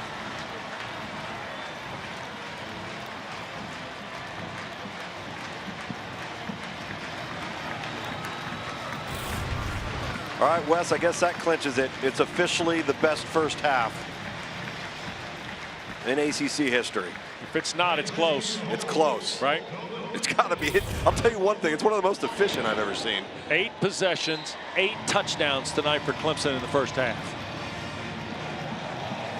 That poor Tiger has no shot at getting 56 push-ups. Come on, man. No way. No. The Tiger's well conditioned. No, I saw him when it was 42. It was not looking good. Well, the Clemson ROTC folks are down here in the end zone. They're clearly capable. They said, move aside, Tiger. Look at the Tigers now reduced to counting. I'll stand here and monitor the number. Yeah, exactly. And I'll offer you a small round of applause for your efforts. Nice job, gentlemen. He's going to go do an ice bath. The way this night's going, Dana's going to talk to the Tiger before we're done. Cade Klubnik. Yeah, 252, by the way, is the number. Luke's on the push-up counter. Wow. 252 with a minute to go. Yeah. Cade, you might want to direct the band on your way to the locker room at halftime. Most yards and a half for Clemson, 525. Most points and a half for Clemson, 56. Oh, there's your man. Come on, Luke's. No. Get down there. What are you saying? That's a quarter elbow bend. We don't accept that. Brenningstool, by the way, a couple of touchdowns tonight for him. Klubnik has thrown for 5 and run for 2. I think I know who the ACC offensive back of the week is. 56-10. Holy smokes. Aguilar and the Mountaineers to work. Kanye Roberts trying to get to the perimeter. Here comes the pursuit. He'll turn, and at the 25, a full-blown collision there. And Ashton Hampton, freshman we spoke of earlier, knocks Kanye Roberts out of bounds. Don't forget, coming up at the break, ACC Huddle, Tyler Tannenbaum, E.J. Manuel, Eric McLean, Eddie Royal. Recap of what's happened today and the action going on tonight, including another conference game, Virginia and Wake Forest and Winston-Salem. Here's the give and a cut. Kanye Roberts across the 40, tackled at the 44 with 40 seconds to play. Koval made the play from the Tigers secondary along with Sammy Brown. And 47 is getting a lot of reps here tonight, Tom, in this first half. 47 is, so is 99. A.J. Hoffler, just a sophomore. They're getting a lot of their young, talented defensive front seven personnel involved, and it's going to pay off big time down the stretch of the season. Yep. Aguilar throws incomplete there, so 2nd and 10. You got games tonight. Stanford looking for their first win. NC State, Tennessee, and Charlotte, Virginia at Wake. Also on the ACC card tonight. Fran Brown and Syracuse went to 2-0 with a win earlier today against Georgia Tech. Here is the give, and that's Castle. And he's well into Clemson territory at the 35 now with 19 seconds left. Mountaineers have all 3 timeouts. He'll use one here. So Sean Clark. Timeout. Appalachian Sensing, State. hey, we may have a chance to add one going to the locker room and get the ball to start second half, even though the deficit's pretty strong here. Anderson Castle's been a workload. I mean, he's a big, physical, powerful back, and as Clemson started to substitute now on defense, it's allowing this offensive front for App State to get some push, create some creases. Yep, 70 yards on 6 carries for Anderson Castle.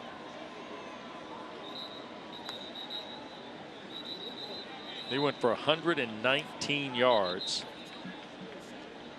in their bowl win.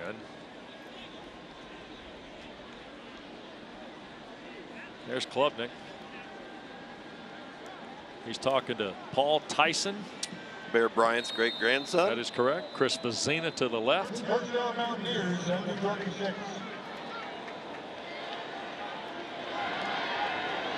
Three receivers to the left, tight end to the right here for App State. 2 timeouts to go for the Mountaineers. Aguilar dumps it to Castle. Made a man miss. 25-20. Anderson Castle flipped over inbounds. The clock continues to run at the 17 by Ricardo Jones. 19-yard play, and there's another timeout. And it's a timeout for injury, I believe, in front of the Clemson bench. Another look. Kobe McLeod just over pursues. Overruns the play, didn't break down in space. He's the player down right now on the sideline. Yeah, Officials Carter's come timeout out to for an injured have a look as they defensive player. tend to McLeod.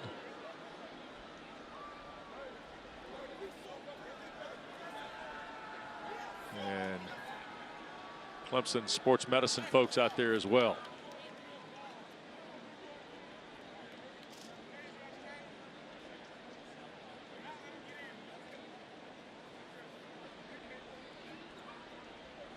So while they check on Kobe McLeod, quick reminder to you, we got a full slate of Sunday activity for you on ACC Network tomorrow at noon. Number 14 Ohio State squares off number 10 Syracuse in field hockey from Central New York. Appalachian State follow that with the option of a 10-second run. women's soccer. Will start at 1:30. Number 9 Notre Dame welcomes Marquette to South Bend. It's all for you on ACC Network, streaming live on the ESPN app as well. And McLeod is up. Kobe, sophomore from Tampa. Talented football family are the McLeods. Ray, of course, played here at Clemson. Yep. Is now in the Atlanta Falcons roster for tomorrow's Week 1 game against Pittsburgh. Jordan McLeod is the talented quarterback of the Texas State Bobcats, who was at James Madison a year ago. From the pocket, Aguilar batted in the air, and Brown can't catch it on the hop. Capehart or Williams, 8, I think, got a hand on it. Please reset. Big number 8, Trey Williams. To 4 seconds. 4 seconds, please. And started on the they're going to add a second back to the clock. Put that paw up there, Trey. That's it. I like those big guys with a single-digit number, Luke's. Well, it just gives them a trim look. Field goal try here now for Hughes. This is right at 35 yards. Kick is away by Hughes. And it went just inside the left upright. And they've protected him very, very well up front tonight. So a ton of guys touching the football. We'll expect to see a ton more touching the football here in the third quarter. No return of the second half kick for the Mountaineers. Appalachian State will go from its 25-yard line. And Cade Klubnik has written his name into Clemson's record book here tonight. Now, there's the first half. 378, 5 touchdowns, 2 more on the ground. So that's 7 total touchdowns for Klubnik. In 2012, Taj Boyd had 8 touchdowns in a game for Clemson. We'll get to more of that here at the break. And there's a long throw, and that's Robinson in his best catch of the night. So the Mountaineers, right from Jump Street, dial it for about 29 yards to Caden Robinson. This is a fantastic throw here by Joey Aguilar. He's going to set and move to his right and just drops one in right here to Caden Robinson. There have been some miscommunications between he and Robinson there in the first quarter. Seemed to be on the same page there for a nice opening start to this third quarter. Boy, sure was. Nice throw, 29 yards to Caden Robinson. Here's Aguilar and the Mountaineers. Straight drop, going to take a deep shot. Throwing for the end zone, and Jackson, and incomplete. Clemson came over the top. Kylan Griffin was there in coverage for the Tigers. I think, Dana, you had a chance to talk with Sean Clark as Appalachian came back on the field for the second half. I did, Wes, and my first question to him was, do you still have the locker room? And he turned to me and gave me a little smirk and said, this is App State football. We ain't giving up. And he said, we're not going to look at the scoreboard. It's one play at a time. And they made some encouraging plays later in that second quarter to give those players the hope. So they're not quitting here. Here's a second down give. Anderson Castle breaking free, and he'll get 10 and a first down, Tom. You know, what a load up the middle right there. He is really difficult to bring down. Good forward lean, breaks tackles. And again, this offensive front for App State got a little pep in their step. Seeing some hurry up now from App State. They do look like they've got some confidence. Yep. Play fake for Aguilar. Now wants to take the shot. Looking for Horn, and Christian Horn, boy, took a big lick at the goal line. Tyler Venables. This might get looked at for targeting. And should. And no flag yet. No flag here, but whoa. Oh boy. Remember, the ACC does have expedited review. You see the coverage downfield. That was Ashton The previous Hampton. play is under further review to look at the possibility of a targeting foul. There's Stuart Mullins confirming what Tom just spoke of a moment ago. Possibility of targeting. They're going to go under the hood here. Check it out. We'll come back to Clemson in a moment.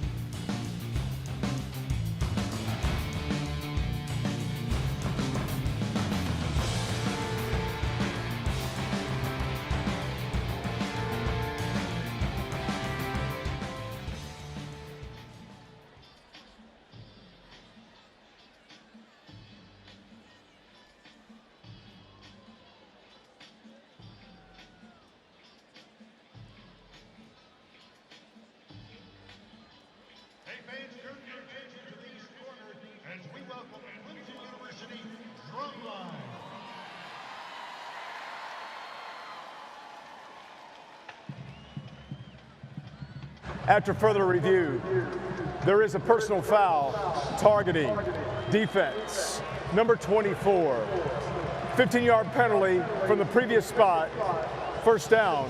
Number 24 is disqualified from the remainder of the game.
Take it.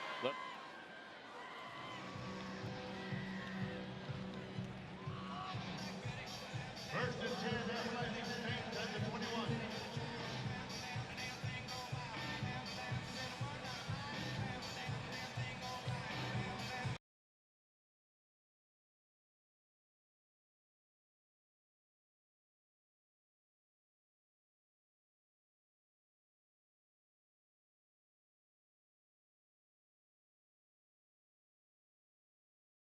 Carolina, after further review, Tyler Venables is disqualified for targeting. Yep. And I think it's a good call, probably a call that should have been thrown on the field, but I like the review. You see the launch, slight head dip. Quick determination there during our commercial break. Brent Venables is one of the better communicators on this defense, gives him an opportunity now for a true freshman in Ricardo Jones, number 25, to see the field in his placement. Here's Aguilar, now first down, ball at the 21. He'll slip it here to the near side. Catch made by Robinson, flag down in the neighborhood of a hold. Koval, the tackle for the Tigers. Holding. Offense, number 87. 10-yard penalty. First down.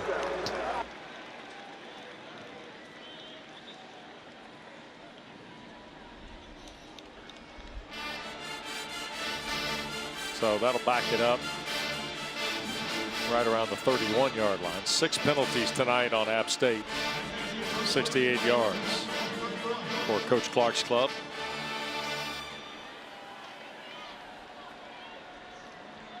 There goes Aguilar to the pistol now. I like what Frank Ponce does with some of the formations. Tom, what they do here schematically. Here's Aguilar fighting for space, and he's just going to throw it away up the field as pressure was mounting. Hoffler, who Luganville spoke of earlier, was one of the guys peeling in there defensively for the Tigers. Yeah, I like this offensive setup as well. A lot of formational stuff. They're a big pistol team. They're an inside and outside zone team with some counter mixed in. Yeah. But they get to things in some unique ways. And as they continue, they've got ECU next week up in Greenville, North Carolina. And then they follow that with South Alabama and Liberty.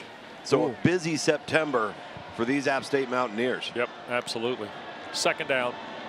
Quick throw here to the near side. Jackson the catch, trying to stretch for more. Gets to about the 17-yard line. Hampton the stop for the Tigers after a gain of 14 here. Couple minutes in. This is the opening drive of the second half. And the Mountaineers now with a third down in the red zone. A year ago, Appalachian State was 4th in the Sun Belt, 53rd nationally at scoring in the red zone, 86%. That's Robinson in the orbit. Aguilar cuts it loose, center of the field. Jackson makes the move and scores the Mountaineer touchdown. Mekhi Jackson had a touchdown last week against East Tennessee State. He's got one here in game 2 tonight. And Sean Clark likes the effort by his club. Well, I like the moxie of this club. Again, don't look at the scoreboard, just play. Nice little dump off underneath on the inside slant route to Mekhi Jackson, but that was a really impressive drive. You get the personal foul call on Tyler Venables for targeting. Yep. Helps extend it. A lot of pride wearing white and black tonight. 6 plays, 75 yards, 229. Hughes's point is good. New score here at Clemson. Tigers 56, App State 20 now, with about 2.5 minutes gone in quarter number 3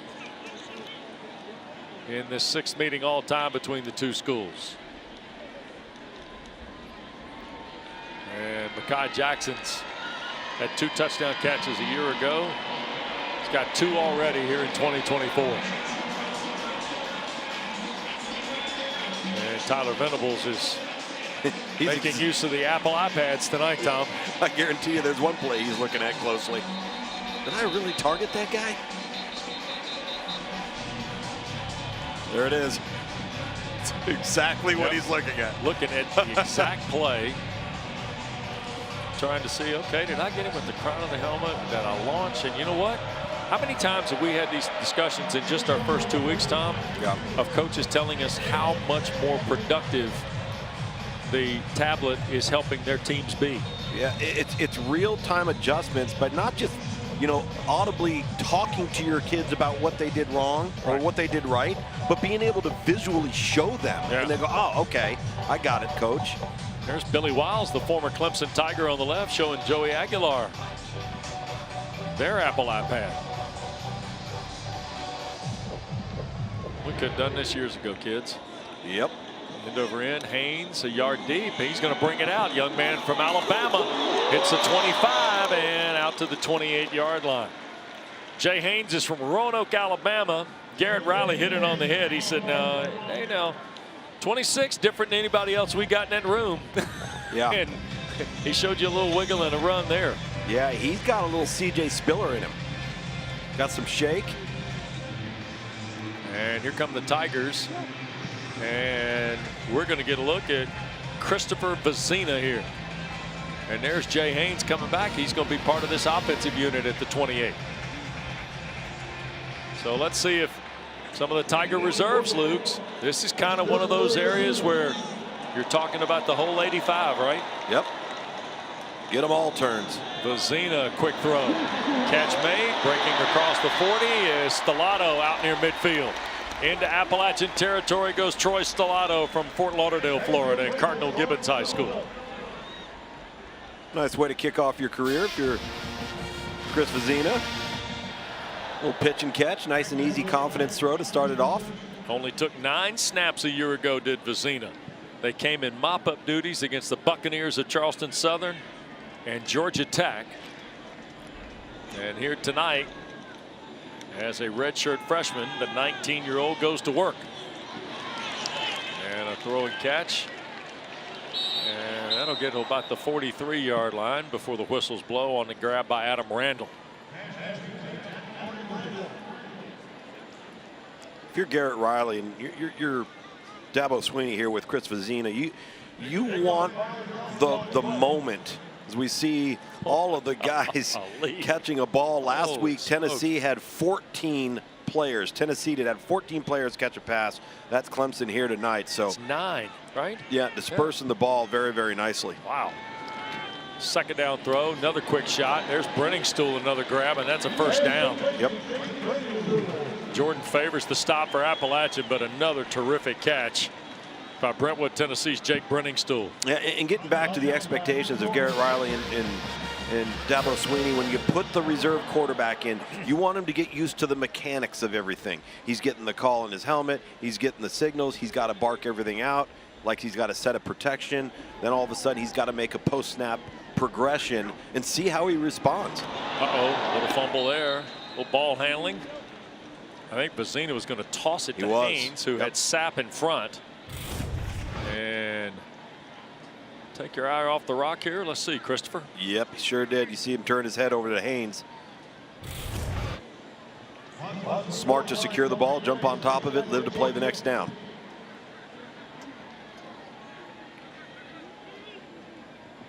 Haynes will stay in the ball game. Trying to sort out some of the Tigers who are playing in the offensive line. Dietrich Pennington has come in. He's playing on that side. That's a heck of a throw there, and a catch falling out of bounds is Randall. Tom, here we saw one of these throws from Klubnik in the first half. This is a terrific throw by Vezina. Yeah, and this one's over to the left. This is a long throw. Really on the field. Let's see if they call this a catch. Did Third he have down. it secured as he was going out of bounds? Mountaineer bench didn't think so. Certainly didn't. Clemson, number 94, is now number It is going to be called 65. incomplete. Yep. Really nice throw, though. Getting it out there. It's a long way away to that opposite sideline.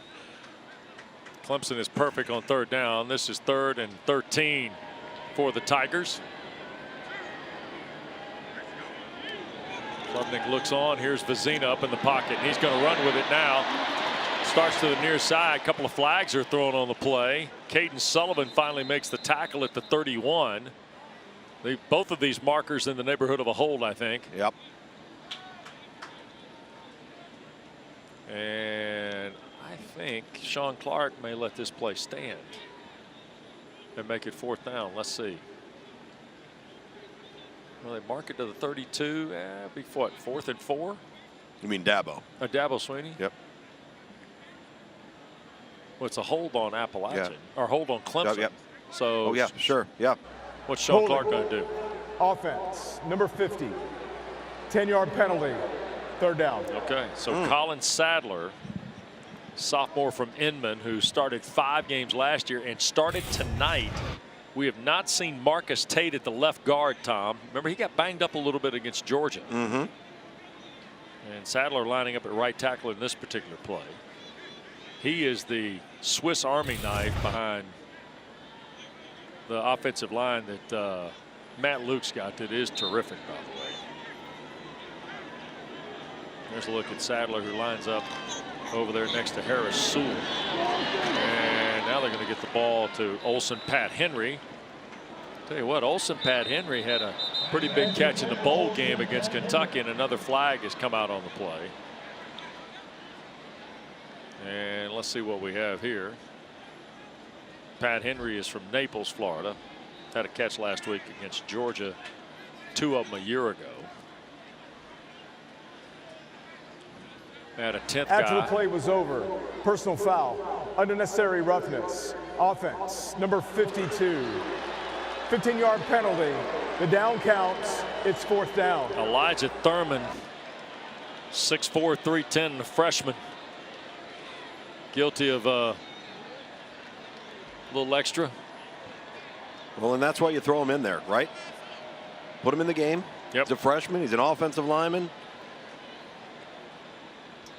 Work through those things. You get to coach it the next day. Clemson's got a bye week too, so they get plenty of time to get everybody up to steam.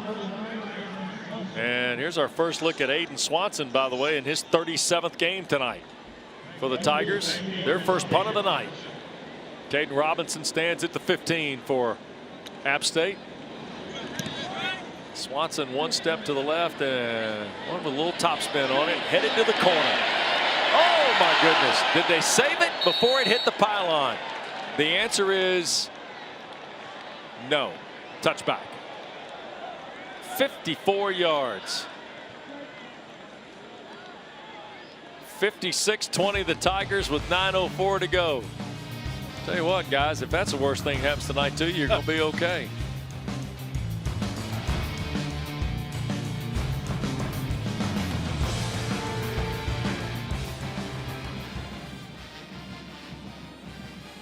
I wish it was 9:04 to go. The Yeah. 3rd quarter. Hey, Did I say 9:04 to go? Oh, 9:04 in the 3rd quarter. I left the fools, quarter look at out of the there. Sorry, I was trying to make you feel better. What? Hey, I found out. What, Dana? go Dana. I found out at halftime. This is interesting to me. I don't know if you guys care about it, but Brian Hennessy told me that 66 different players played in that first half, and like obviously that's how you develop competitive depth. Yeah. Maybe you're seeing some growing pains, and like they dress 129. He said there's a good chance we'll see over 100 that get to play today. Oh, we're I gonna think see that's over 100. interesting. Well, why don't you bring us back You in bring with it that? back and tell us. I love I like it. that. Bring it back Ben, in for can break. you do that? We're good there. Shout out Brian Hennessy. Shout out to Brian Hennessy. There's some growing pains when you have to develop competitive depth. There you go. Yeah. No, I like it. You bring it out of break. You can have it all you want there, lady. I'm all for it.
$56-20. Clemson the lead. Let's go downstairs to Dana Boyle.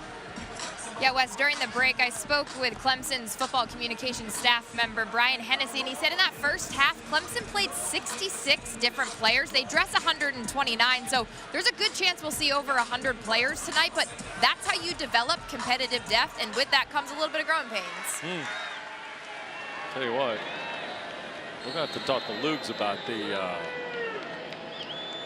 you get this many guys, the roster management that goes on in a game like this is really interesting. There's Robinson on a slant. He'll break free across the 30. That's a first down. Aguilar is starting to settle in here a little bit against some of the Tiger backups. D. Creighton is in playing at linebacker. He's one of those ESPN top 30 guys at that position.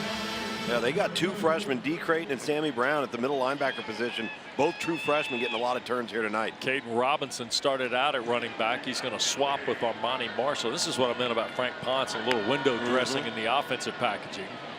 And the give is to Marshall. And he'll dig out a couple of yards toward the 35. Luke's. Dana brings up a really good point. Clemson's got 100 and some odd dress. Should play well over 100 tonight, given the 36-point difference with 8 minutes to go in the third. But you've got to be productive because you're keeping a clock on some of these kids too, right, from an eligibility perspective. Absolutely. You've got the 4-game rule from the redshirting perspective. Obviously, the postseason doesn't count towards that now, but you're also keeping kids engaged. If they're involved, they're engaged, and they're playing, they're happier. Yep. And the ball will be to the 37. Marshall on the carry. And it'll be third down and about 6 or so for the Mountaineers. And of course, as we talk about depth tonight, Tom, this brings us back to the storyline that is nationally somehow become this discussion point about this Clemson program, and that's the portal, right? Sure. And we'll get to that as the second half unfolds, because everybody's heard what Dabo Swinney has said. He said some things last spring that I think were very insightful that have not been as discussed nationally as much as maybe some others. Here's Aguilar under duress, under pressure, and sacked. And that is Stephylan Green, the freshman and the former Rome Wolf. From Rome, Georgia. We talked earlier that this guy's going to be a really good player. Look at the violent, heavy hands from big number 90, and then watch him be able to break away and swipe at the quarterback. Wow. Man. He's going to be a handful. Just a freshman at 6'4", 290. He just took Murata, the center, and shoved him back toward Aguilar. Here's Lake to punt it away. Cole Turner trying to make a running catch of it. Does, and he'll be trapped shy of the Tiger 40-yard line. That takes us to a timeout on the field. Tom, we got 6:25 to go in the third quarter. Clemson in front by 36.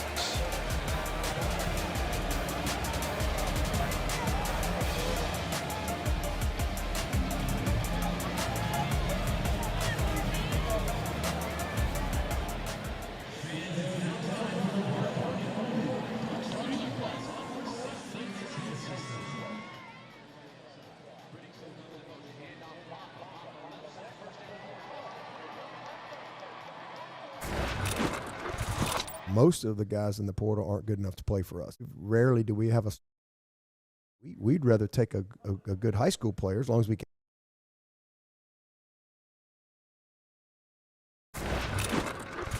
Most of the guys in the portal aren't good enough to play for us. Rarely do we have a starter leave Clemson.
Most of the guys in the portal aren't good enough to play for us. Rarely do we have a starter leave Clemson. We'd rather take a good high school player as long as we can get them, which we do, and you develop them. That's the first type. The second type of guy that goes in the portal is he's only going in the portal as a formality because the deal's already been done. Mm-hmm. He knows where he's going before he ever goes in the portal. So we're not getting that guy. Mm-hmm. And then the third type of guy is going in the portal just to see what he can get. And we're never going to win that war. That is Dabo Swinney from last May on SiriusXM College Radio, Channel 84, talking to Roddy Jones at the ACC spring meetings. And Tom, that statement right there explains completely his position on the transfer portal in his program. He's not wrong. Okay, he's not wrong in what he's saying. You may not like hearing it, but he's not wrong. And the one thing he is not saying, because you can't say it, I can, is tampering is the biggest problem. As we see Chris Vezina rip off another run here with his legs, doing a nice job moving the chains for this Clemson offense. But tampering is a massive problem in major college football. Officials right? timeout. And so when he references a great player, maybe a player they think could, because we have an injured Mountaineer down for Ronald App Clark, State. yep, made the tackle. Clark. If you have a great player that's in there and you may have interest in him and he's been tampered with, he's gone. He's out. So if basically at the end of the day, if you're Clemson and you're Dabo Swinney and you're this coaching staff and you're not going to operate in the tampering world, right, which they don't seem to want to have any part of, which is fine, but that's what you're up against in the portal. And so the guys that are left over after the big time guys have made their deals, I mean, how many of them in there actually are going to come in and be better than what he currently has on the roster? And player development's been a pillar of this for 16 years. Absolutely. Now, if there's somebody that they're convinced can come in and upgrade them better than what they have, they've done so much vetting and researching of that player, because what he will not do, he will not jeopardize the locker room and he will not jeopardize the core values of what he feels are important to this program. Yeah. So you can't bring in a problem, right, no matter how good the player is, because now you're inviting trouble. In essence, you see this from every level with the work you do as a recruiting analyst for ESPN and all that. You know how this process works. And look, he's one of the longest tenured coaches in FBS. We all understand that. Yep. Here's Vezina cutting one loose, looking for Turner. Oh my goodness! What a terrific catch by Cole Turner. It'll be first and goal, Clemson. We need to see a couple more looks at this. Well, first of all, it's a really nice throw up into the outside, dropping it in. And Cole Turner going up and elevating to attack the football at its highest point allows him to avoid the contested defenders both at the corner and the safety spot. And we've got a Mountaineer down. Jordan Favors has gone down inside the 5, about the 3. And I'm not sure if Favors is cramping here. I think that may be the case. One more look at the Turner catch. Go up and get it, kid. Isn't it interesting that when TJ Moore and Bryant Wesco start to play really good, that Adam Randall, Cole Turner, and Troy Stellato all of a sudden start playing a lot better? Yep. You know, they want to play too, but the bottom line is this is a results-oriented business. It's a results-oriented sport. You're either going to perform or you're going to stand on the sideline next to the coach. So not lighting a fire under these guys' feet. Favors comes off the field for the Mountaineers, and here's Vezina with Keith Adams Jr. in sidecar right position. First and goal, right around the 11. Vezina shoots it toward the end zone. It's low, as that was Randall cutting in from the far side. Tom, I want to wrap up this portal situation with Dabo as it relates to the moving target in college football. Yeah. 2 windows for the portal. One right after the fall semester, prior to the bowls in that area, and then another one in the spring. And with a proposal to go to 1. Right. Which needs to happen. Okay. These coaching staffs, everybody across the board, they need to know who's going to be on their football team. Right. And they need to be able to know that, you know, at least 8 months prior to the start of the next season, so you can know what the pieces are you're working with. Adams got tripped up. Terrific play defensively. That's Brendan Harrington, the linebacker, who makes the play on Keith Adams Jr. And Harrington is a story unto himself tonight in his 41st career game for the Mountaineers. That's a really good open field tackle. Guys still playing hard for App State. You love to see it. Yep. It's the culture of the program, foundational pillars of the program. Harrington had seen his season end last year in the second game of the season against North Carolina, the year before in the first game. He's only played 3 games in the last 2 years. And that ball is caught. That's Noble Johnson, the third of the freshmen we thought we might see tonight. They measure the progress to the 5-yard line. It'll be 4th down and goal, I believe. And Cade Klubnik standing. Is that Taj Boyd next to him? Yes, it is. Matt Luke to his left, the offensive line coach. Taj Boyd, one of those guys from the 757. Yeah. Originally committed to West Virginia before flipping to Clemson, and largely credited with starting this all. Yes, he did. He started this run of Clemson becoming who they are today. 4th and goal, and the Tigers have got the offense on the field. I love it. Unless you've got something you need to see with one of your specialists, keep your offense out there. Vizina. And he'll keep it for the score. Christopher Vizina. And a Tiger touchdown.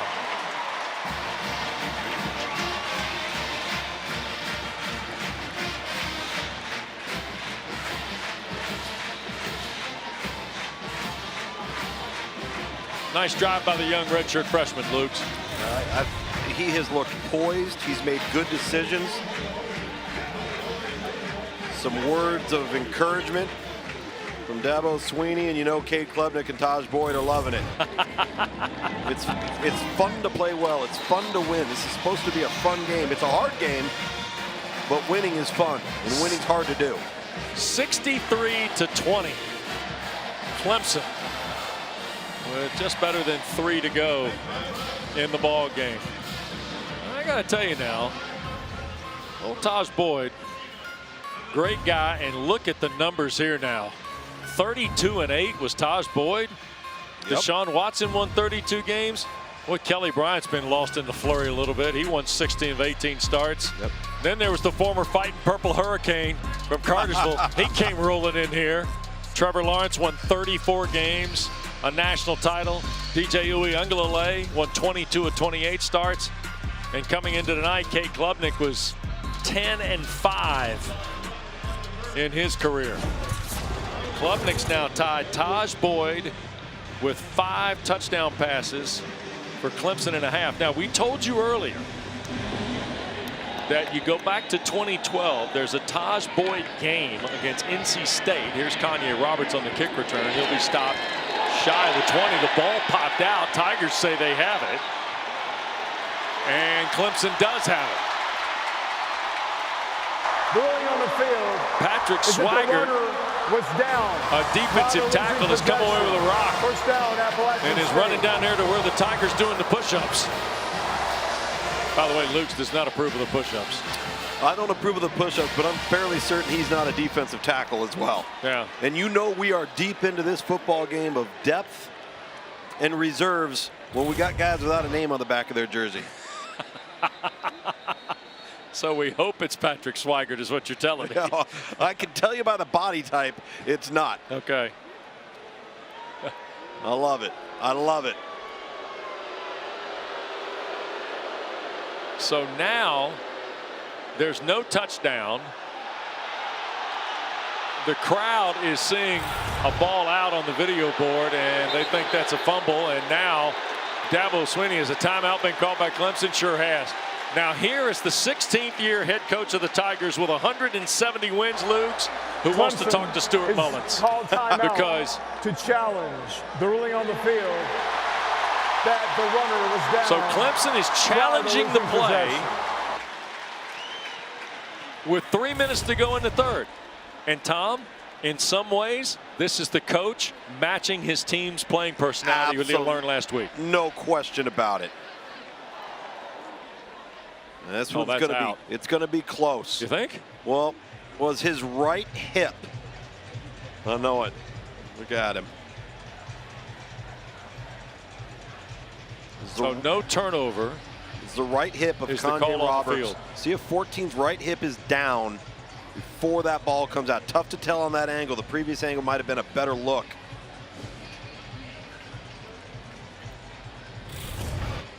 And the other thing, you don't have an argument from Kanye Roberts either. All right. We're tying up. We go to the Apple iPad on the sideline here. If that is in fact Mr. Swigert, we're being told we got to get confirmation on that. And now we got 2 looks, 2 angles, Tom. Yep. Ball's out.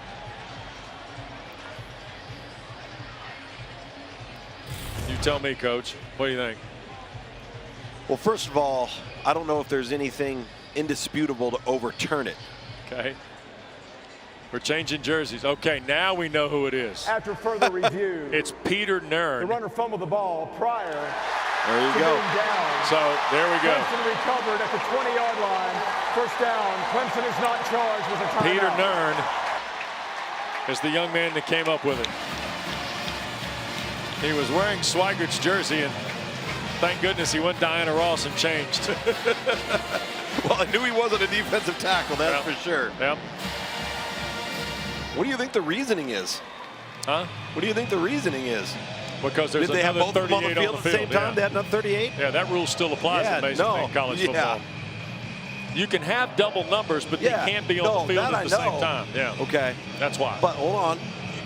Yeah. And what Kicker. position is Peter? The kicker. He's a kicker. Yep. There you go. There you go. All right. So here's Vizina plus territory at the 20. Oh, going to loop for the end zone, and that is Josh Sapp. I knew I'd do it before too long. So remember the rule in college football, you can have duplicate numbers. They can't be on the field at the same time. So another 38 must have been on the field in another role. And Peter's been told that, hey, you're going to have to take your jersey off. You want your moment. And there we go. There you go. The name has been revealed. I love it.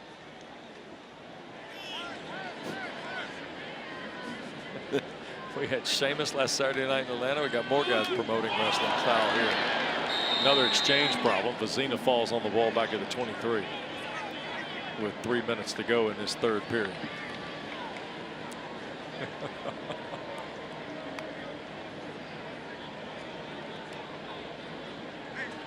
Keith Adams Jr. is in the game. My son Kelly has come in.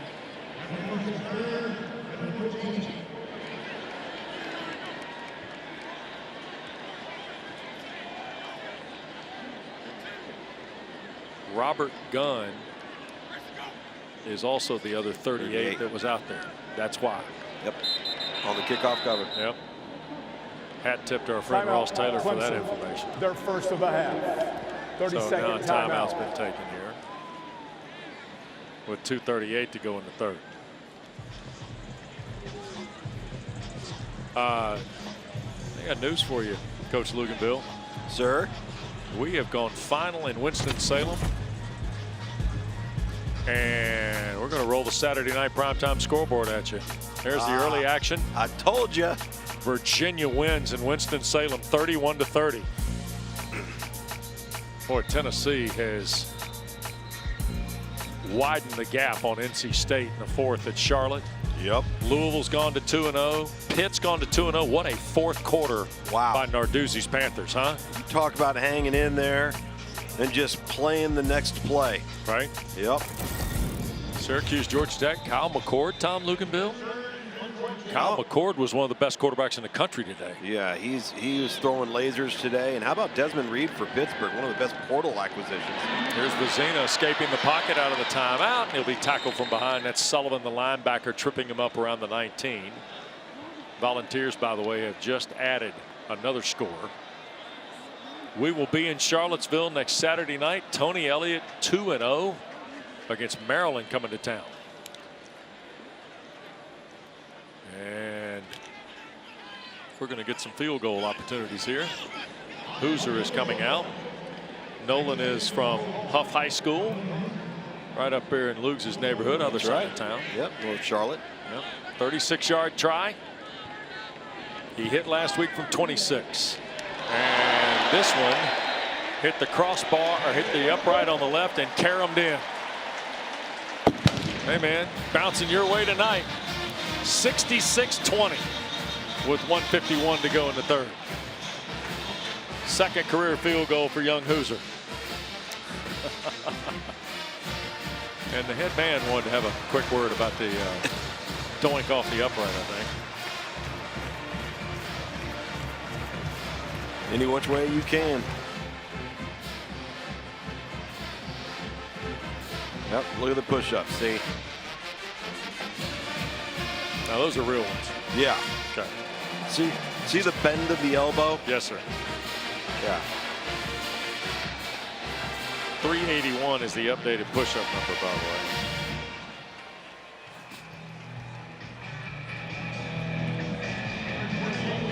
Now it's the Tigers' turn. Mikael Haywood deep, and he'll watch that hit. Appalachian will start from his 25. By the way, next Saturday night, we're going to get Virginia 2-0 and Maryland at 1-1. Michigan State beat the Terps at College Park today, Tom, with a 37-yard field goal at the horn. Wow, Jonathan Smith, new head coach of Michigan State. That's right. Nail biter. And by the way, the Spartans are going to Boston College in a couple weeks. That's right. By the way, Eagles 2-0.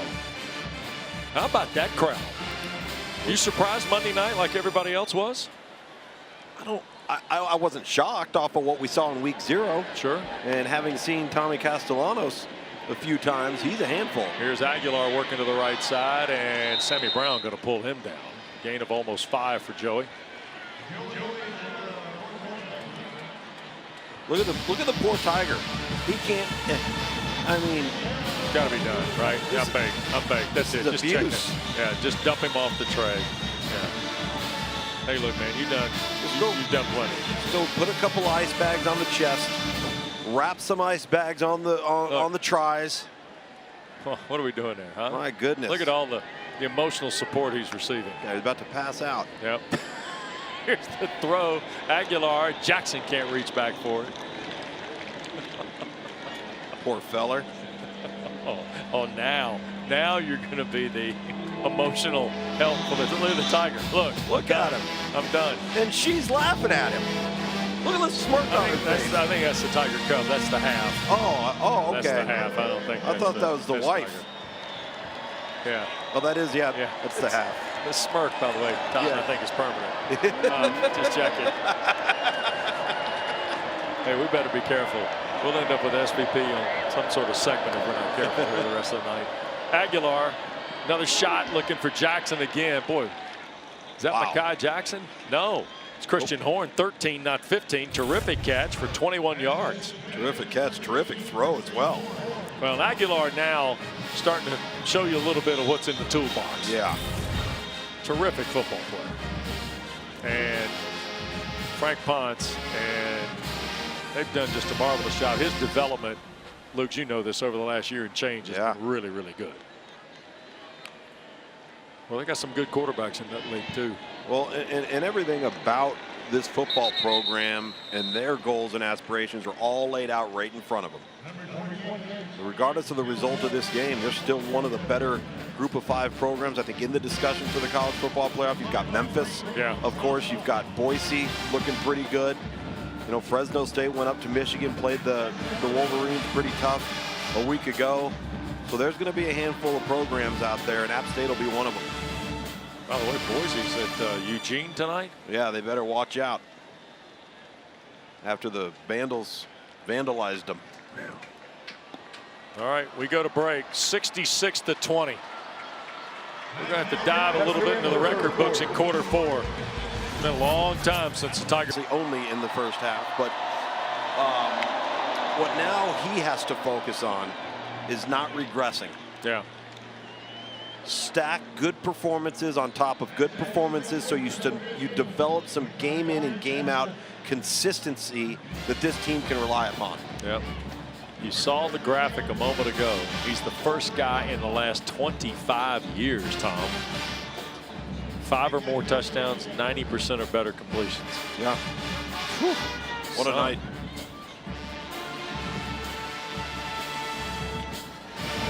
Me and Taj Boyd can have a comment. They're about the only 2 quarterbacks in this school's history to do something like this. This is Jackson, who just caught the pass a moment ago. Now gets about 13 on the on the reverse. And post scrimmage, we got Jack Hollifield mixing it up with one of the Tigers. There's Mekhi Jackson, transfer from St. Francis of PA. A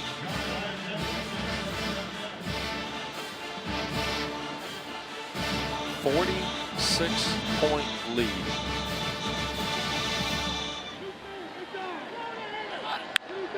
It's been an impressive display tonight by the Tigers. In the flat, Hayward turns the corner, close to a first down inside the 15. Right at about 11 yards. I think they're going to give it to him here. Is that going to be enough? It is for the first. Yep. Sammy Brown, the freshman in pursuit there, number 47. Getting a ton of turns tonight. Kind of easing into the position. Said earlier in the broadcast he was a tight end, a tailback, a fullback, really, a linebacker. He played everywhere at the high school level.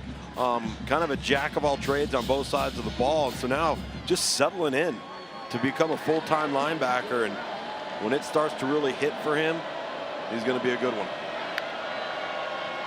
Here's Aguilar shooting it to the right side. Jackson another catch. He'll step out of bounds right around the 11. Pickup of about 3. Shoved out of bounds. Griffin and Hannafin both there. I think one thing, App State doesn't lay down. No. And Sean Clark, this is exactly why he's got the program he's got. As we mentioned, a tough September for them. East Carolina, South Alabama, and then Liberty. Or Caden Salter and the Flames or something, aren't they? Yeah. That offense is difficult to defend. Yep, Jamie Chadwell does a terrific job.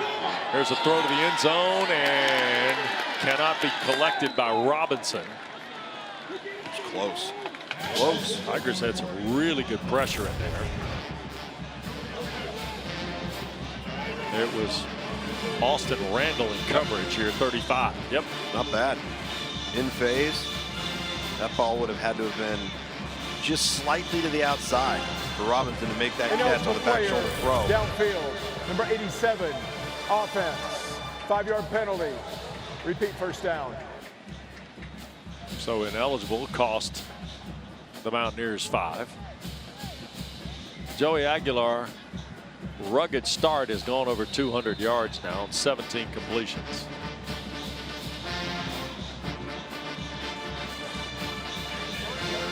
And the Mountaineers, one of the rare times, huddling up here. A couple minutes and change gone.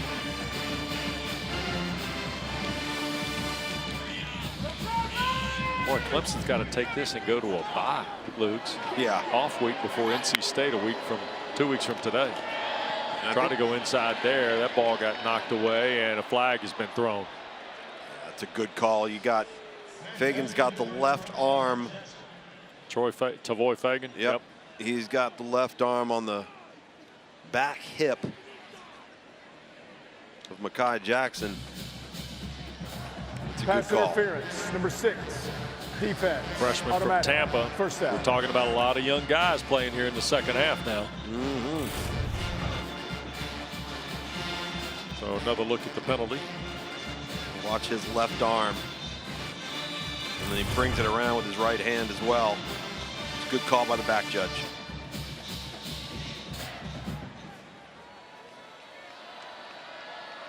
I think Dabo's in a good spot to get career win 171 tonight.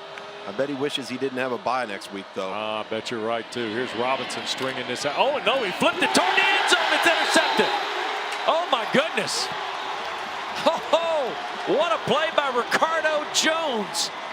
Going on the field is an interception. First down, Clemson. Timeout. I'm not sure this is how this was drawn up by Sean Clark. But look what Ricardo Jones found. Well, that's not how the end result's designed, I can tell you that. Nonetheless, another freshman come through for the Tigers. Wow.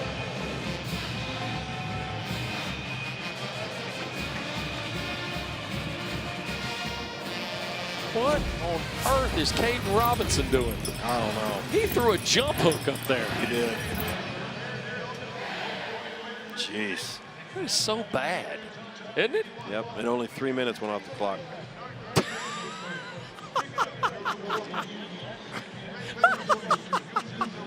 Hey, Ben, what do you want to do here? Clemson's got the ball at the 1. Brutal. Just brutal. Second turnover of the night, by the way. They'll probably throw a go route. They're gonna run the ball as far as they can. I hope. They got 600. All right, what do we got in the bank here we want to do? God, I can't believe Virginia beat Wake. Dave Clawson gonna be fitted for a gas can.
Man.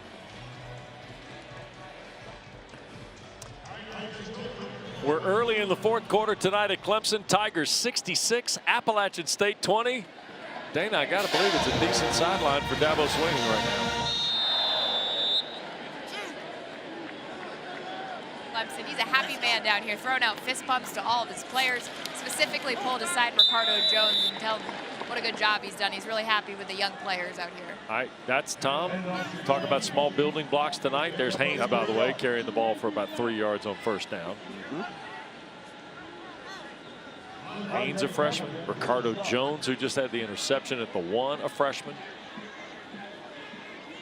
If you're going to have a night like this, you better get some of these guys in there and get them meaningful snaps, right? You don't know when you're going to actually have to play them for real and play them against in a big moment. Yep. At some point late in the season. Look out. Jay Haynes to the 20 and a first down. McCantos the stop. Haynes, a year ago, played in 3 games, 14 snaps. He had 4 carries for 28 yards and a touchdown against Charleston Southern. But remember, I said he only played in 3 games. Right. And that's what you were talking about in the first half. Yep. So technically he's a redshirt freshman, Roanoke, Alabama. And here he goes again. Out across the 35 to the 37.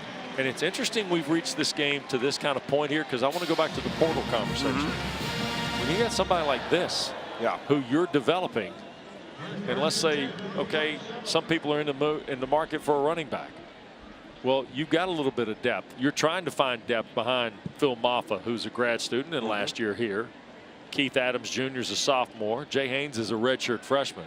And you've got some players behind him now that are in your development phase as well. And the Tigers, Izume is the running back here who turns the corner for the Tigers. Again, another freshman. Yep. Good looking back in his own right.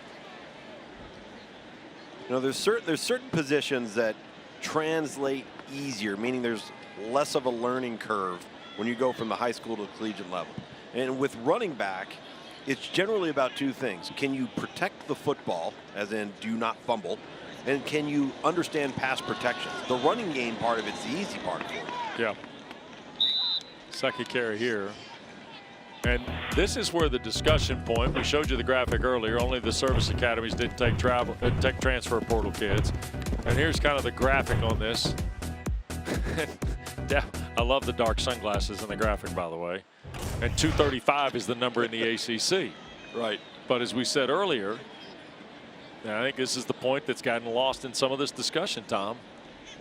It's about the bigger picture for him, and it always has been. Yeah, and that doesn't mean that there's not going to be players that potentially could be available in the portal that could help them that he would have interest in.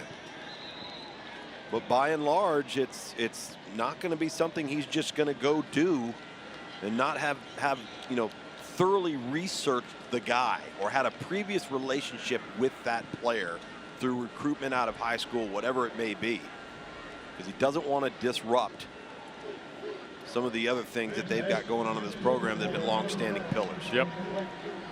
And it was an interesting discussion this week, not just with Clemson.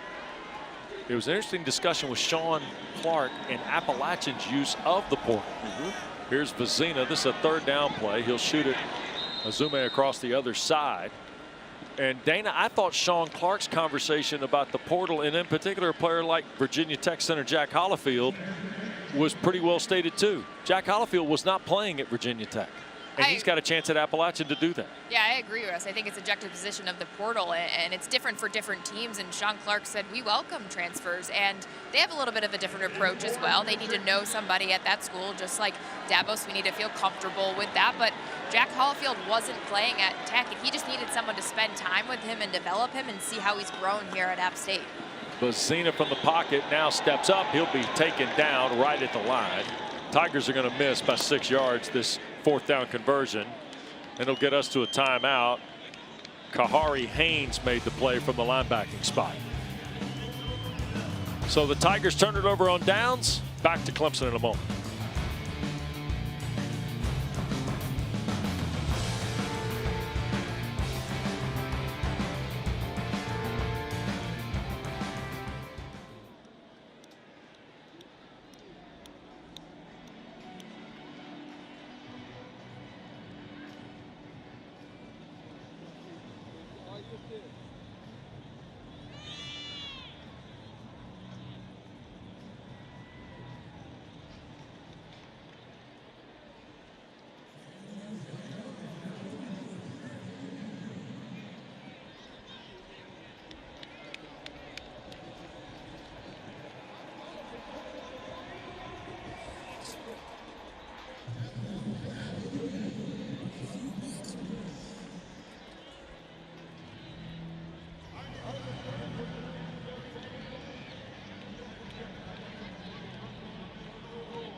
App's going to get the ball. We mentioned Jack Hollifield from Virginia Tech, Dana. It's a legacy story when it comes to football with the Hollifields.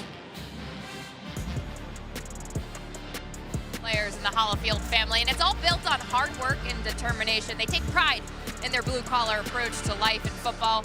Grandpa played college football at Western Carolina. Dad played ball at Wake.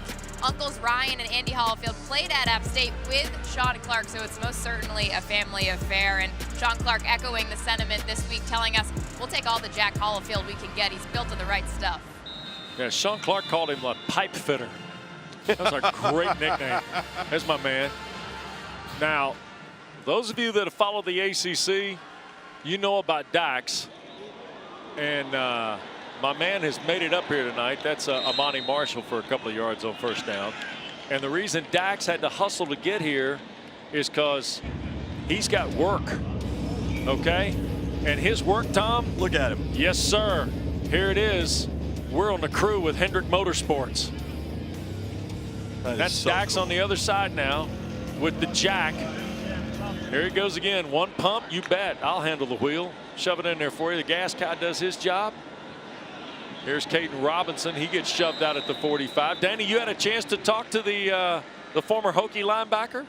I did, and he was so proud of his little brother, Jack. But it was interesting. He told me there's a pretty big pipeline of NFL and former college players who go and work on pit crews of NASCAR. It's that quick twitch muscles. You got to think on your feet. It's very similar to sports. He said, my training as an athlete at Virginia Tech really prepared me for this pit crew. It was a little stressful. I was like, you got to stop telling me all these details. But he's actually driving back after the game back to Atlanta for the race tomorrow. So real dedication to watch his brother play. There was no question he wasn't going to be in attendance tonight. Tell you what, they came from a great high school program too, Tom, at Shelby. Yep. There's a throw and broken up middle of the field. So 4th down coming for the Mountaineers on a ball for Robinson. Well, Dax Hollifield tackled the entire stadium if you let him. Did you see him hustling there? Yeah. Oh, I yeah. mean, And by the way, at the end of the video, he hops back up on the wall and starts clapping to get everybody fired up. Fist bumps around the whole bit. Jack's the same way. He's a high motor guy. Yeah. No doubt. You know, I want to go back to the transfer portal for the Group of 5 programs for a moment, because they see both sides of the coin. Number one, if you're a coach who's identified somebody in recruiting, you've done a great job of developing him, and he becomes a great player. Yep. You're going to potentially lose that guy as he's going to move up, right? But you also have access to so many good players at the Power 5 level that would not have considered you coming out of high school, that now look at you as a viable option to help supplement your roster. Yeah, tonight's offensive line for Appalachian had transfers from Georgia, Virginia Tech, NC State, Florida State in the starting lineup. There you go. Break at Tiger Town. Back in a moment.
Love it.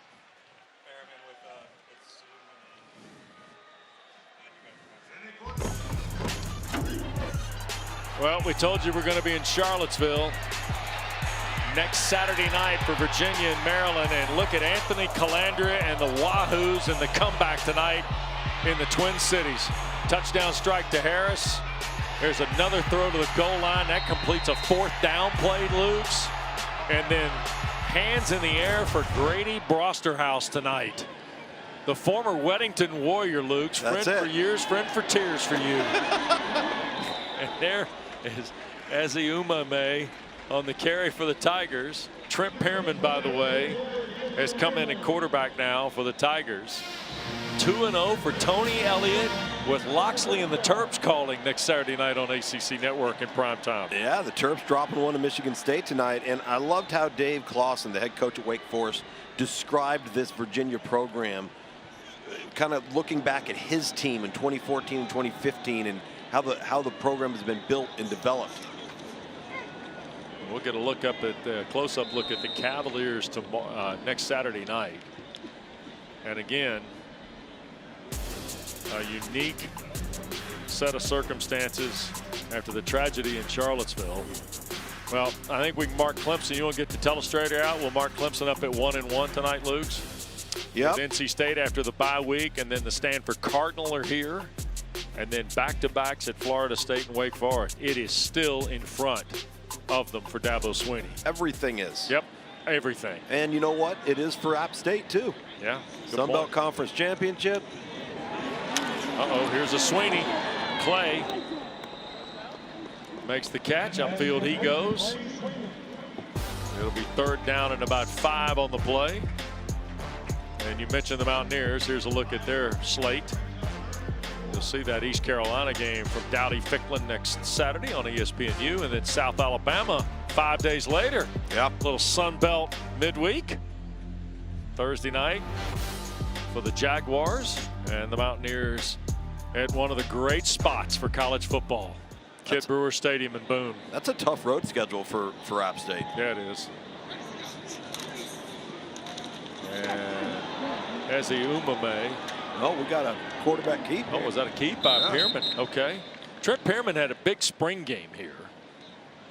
And, of course, he is the son of a longtime Clemson assistant, now still on staff, Danny Pearman, who, Tom, as you know, is an assistant coach in the ACC in several places. Yep. And there's a look at Trent. Took a couple snaps a year ago when we were here in our primetime coverage of Florida Atlantic.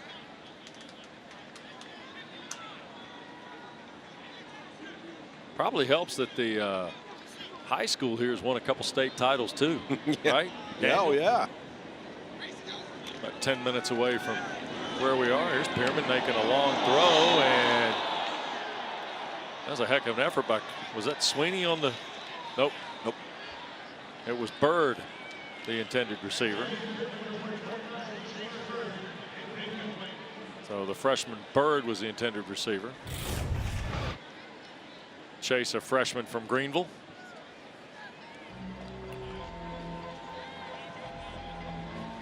Tell you what, even with 4.5 to go, Trent, got to keep your wits. That's it. Keep your head on a swivel, young man. Get the ball out. 45 was coming in there at 290 with bad intentions. So they turn it over on downs, and here's a former Clemson Tiger going to quarterback the Mountaineers. Tom? Billy Wiles. Here's Billy Wiles, who originally was at Clemson, went to Southern Miss, a campaign in Hattiesburg, and now is in Boone with 2 years of eligibility to go.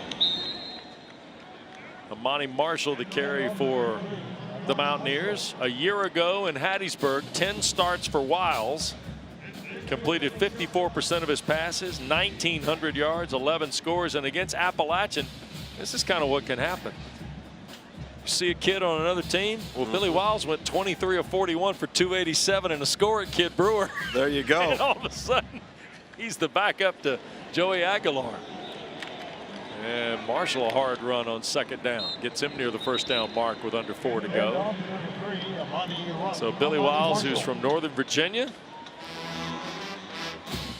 played 1 game in 2021 for the Clemson Tigers. You ready? Ready. Played against UConn. Okay? Okay. Billy Wiles threw a 25-yard touchdown pass that day. It's the only touchdown pass he threw as a Clemson Tiger. Here's 3rd and short, by the way. Give is to Marshall. He's got the 1st down. Against UConn. He threw it against UConn. But the kid that caught the touchdown, it was his 1st career touchdown. At Clemson. And he started the game tonight. What year? I'm not telling you what year. This is a question. I'm trying to see your vast knowledge of football. He is still on the roster. He started the game for Clemson tonight. Phil Maffa. Good guess, but wrong. Okay. Well, I know the freshmen seem to. Oh, that ball, is that loose? It's a big hit, and it is a turnover. Wow, what a play. Wow. Holy smokes, what a play. The Tigers. It's an interception. First down, Clemson. Levi Matthews makes a huge hit here. We'll get another look at this. Aguilar. Look at that. What a play. He caught it on the deflection. It was for fouls. The wide receiver from Louisville, he juggles it, and Levi Matthews caught it with one hand and collected it. And that right there is why you run to the football, and good things will happen. Because if you're not turning and hustling and covering down when that ball is thrown out there, you're not in the position to make that play. So with 2:43 to go, Pierman back. No, now Paul Tyson is going to take a snap. Tyson, who is the fourth quarterback we've seen tonight for the Tigers. You want to know the answer? I do want to know the answer. Yep, because we may not see Billy Wiles. Is it Bringing Stool? It is Jake Bringing Stool. There you go.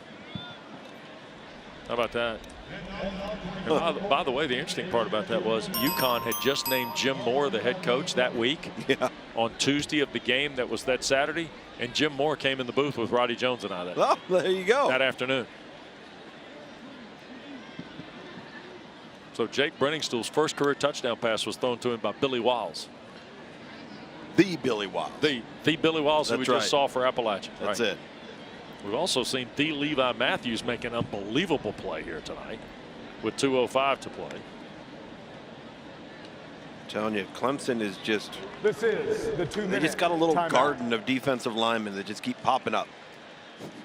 I mean, Levi Matthews isn't even on our 4 deep, and he's 6'5", 240 pounds, and he's a true sophomore. As a friend of mine used to say, they all come highly recommended. We'll come back after this. Yeah.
Well, Luke's, they're all going to go home happy tonight. Yes, they are.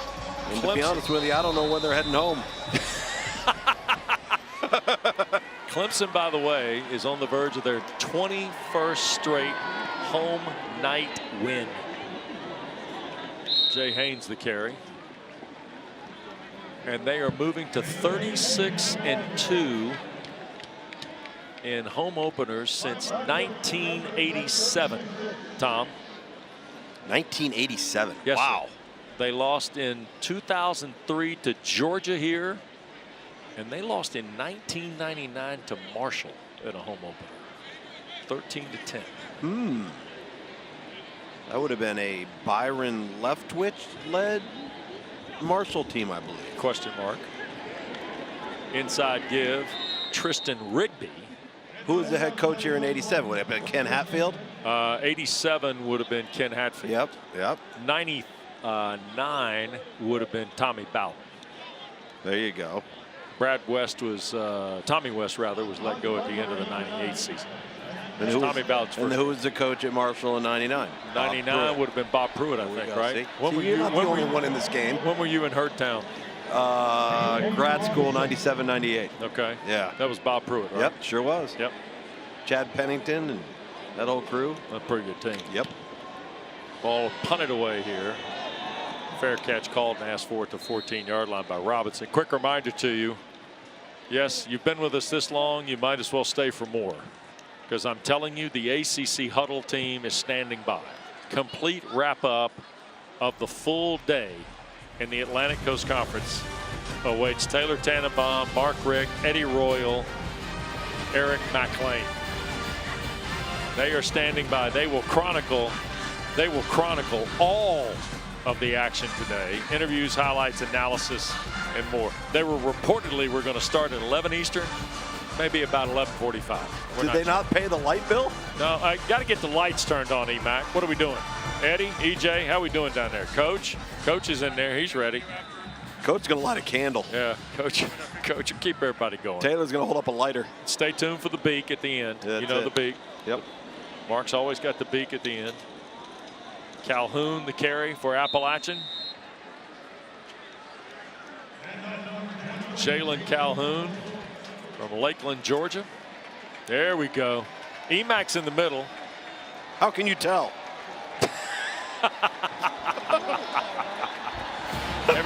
By the way, they've done a terrific job. They're going to meet at DePaul. There they are. Here tonight They at see Memorial us Stadium. now. Get ready. Flip the lights on. Start paying your bills or you'll do it in the dark. Clemson has won all 6 meetings with Appalachian, and tonight Dabo Sweeney's team scored early and often.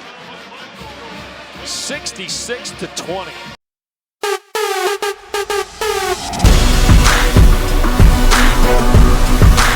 Don't forget to subscribe.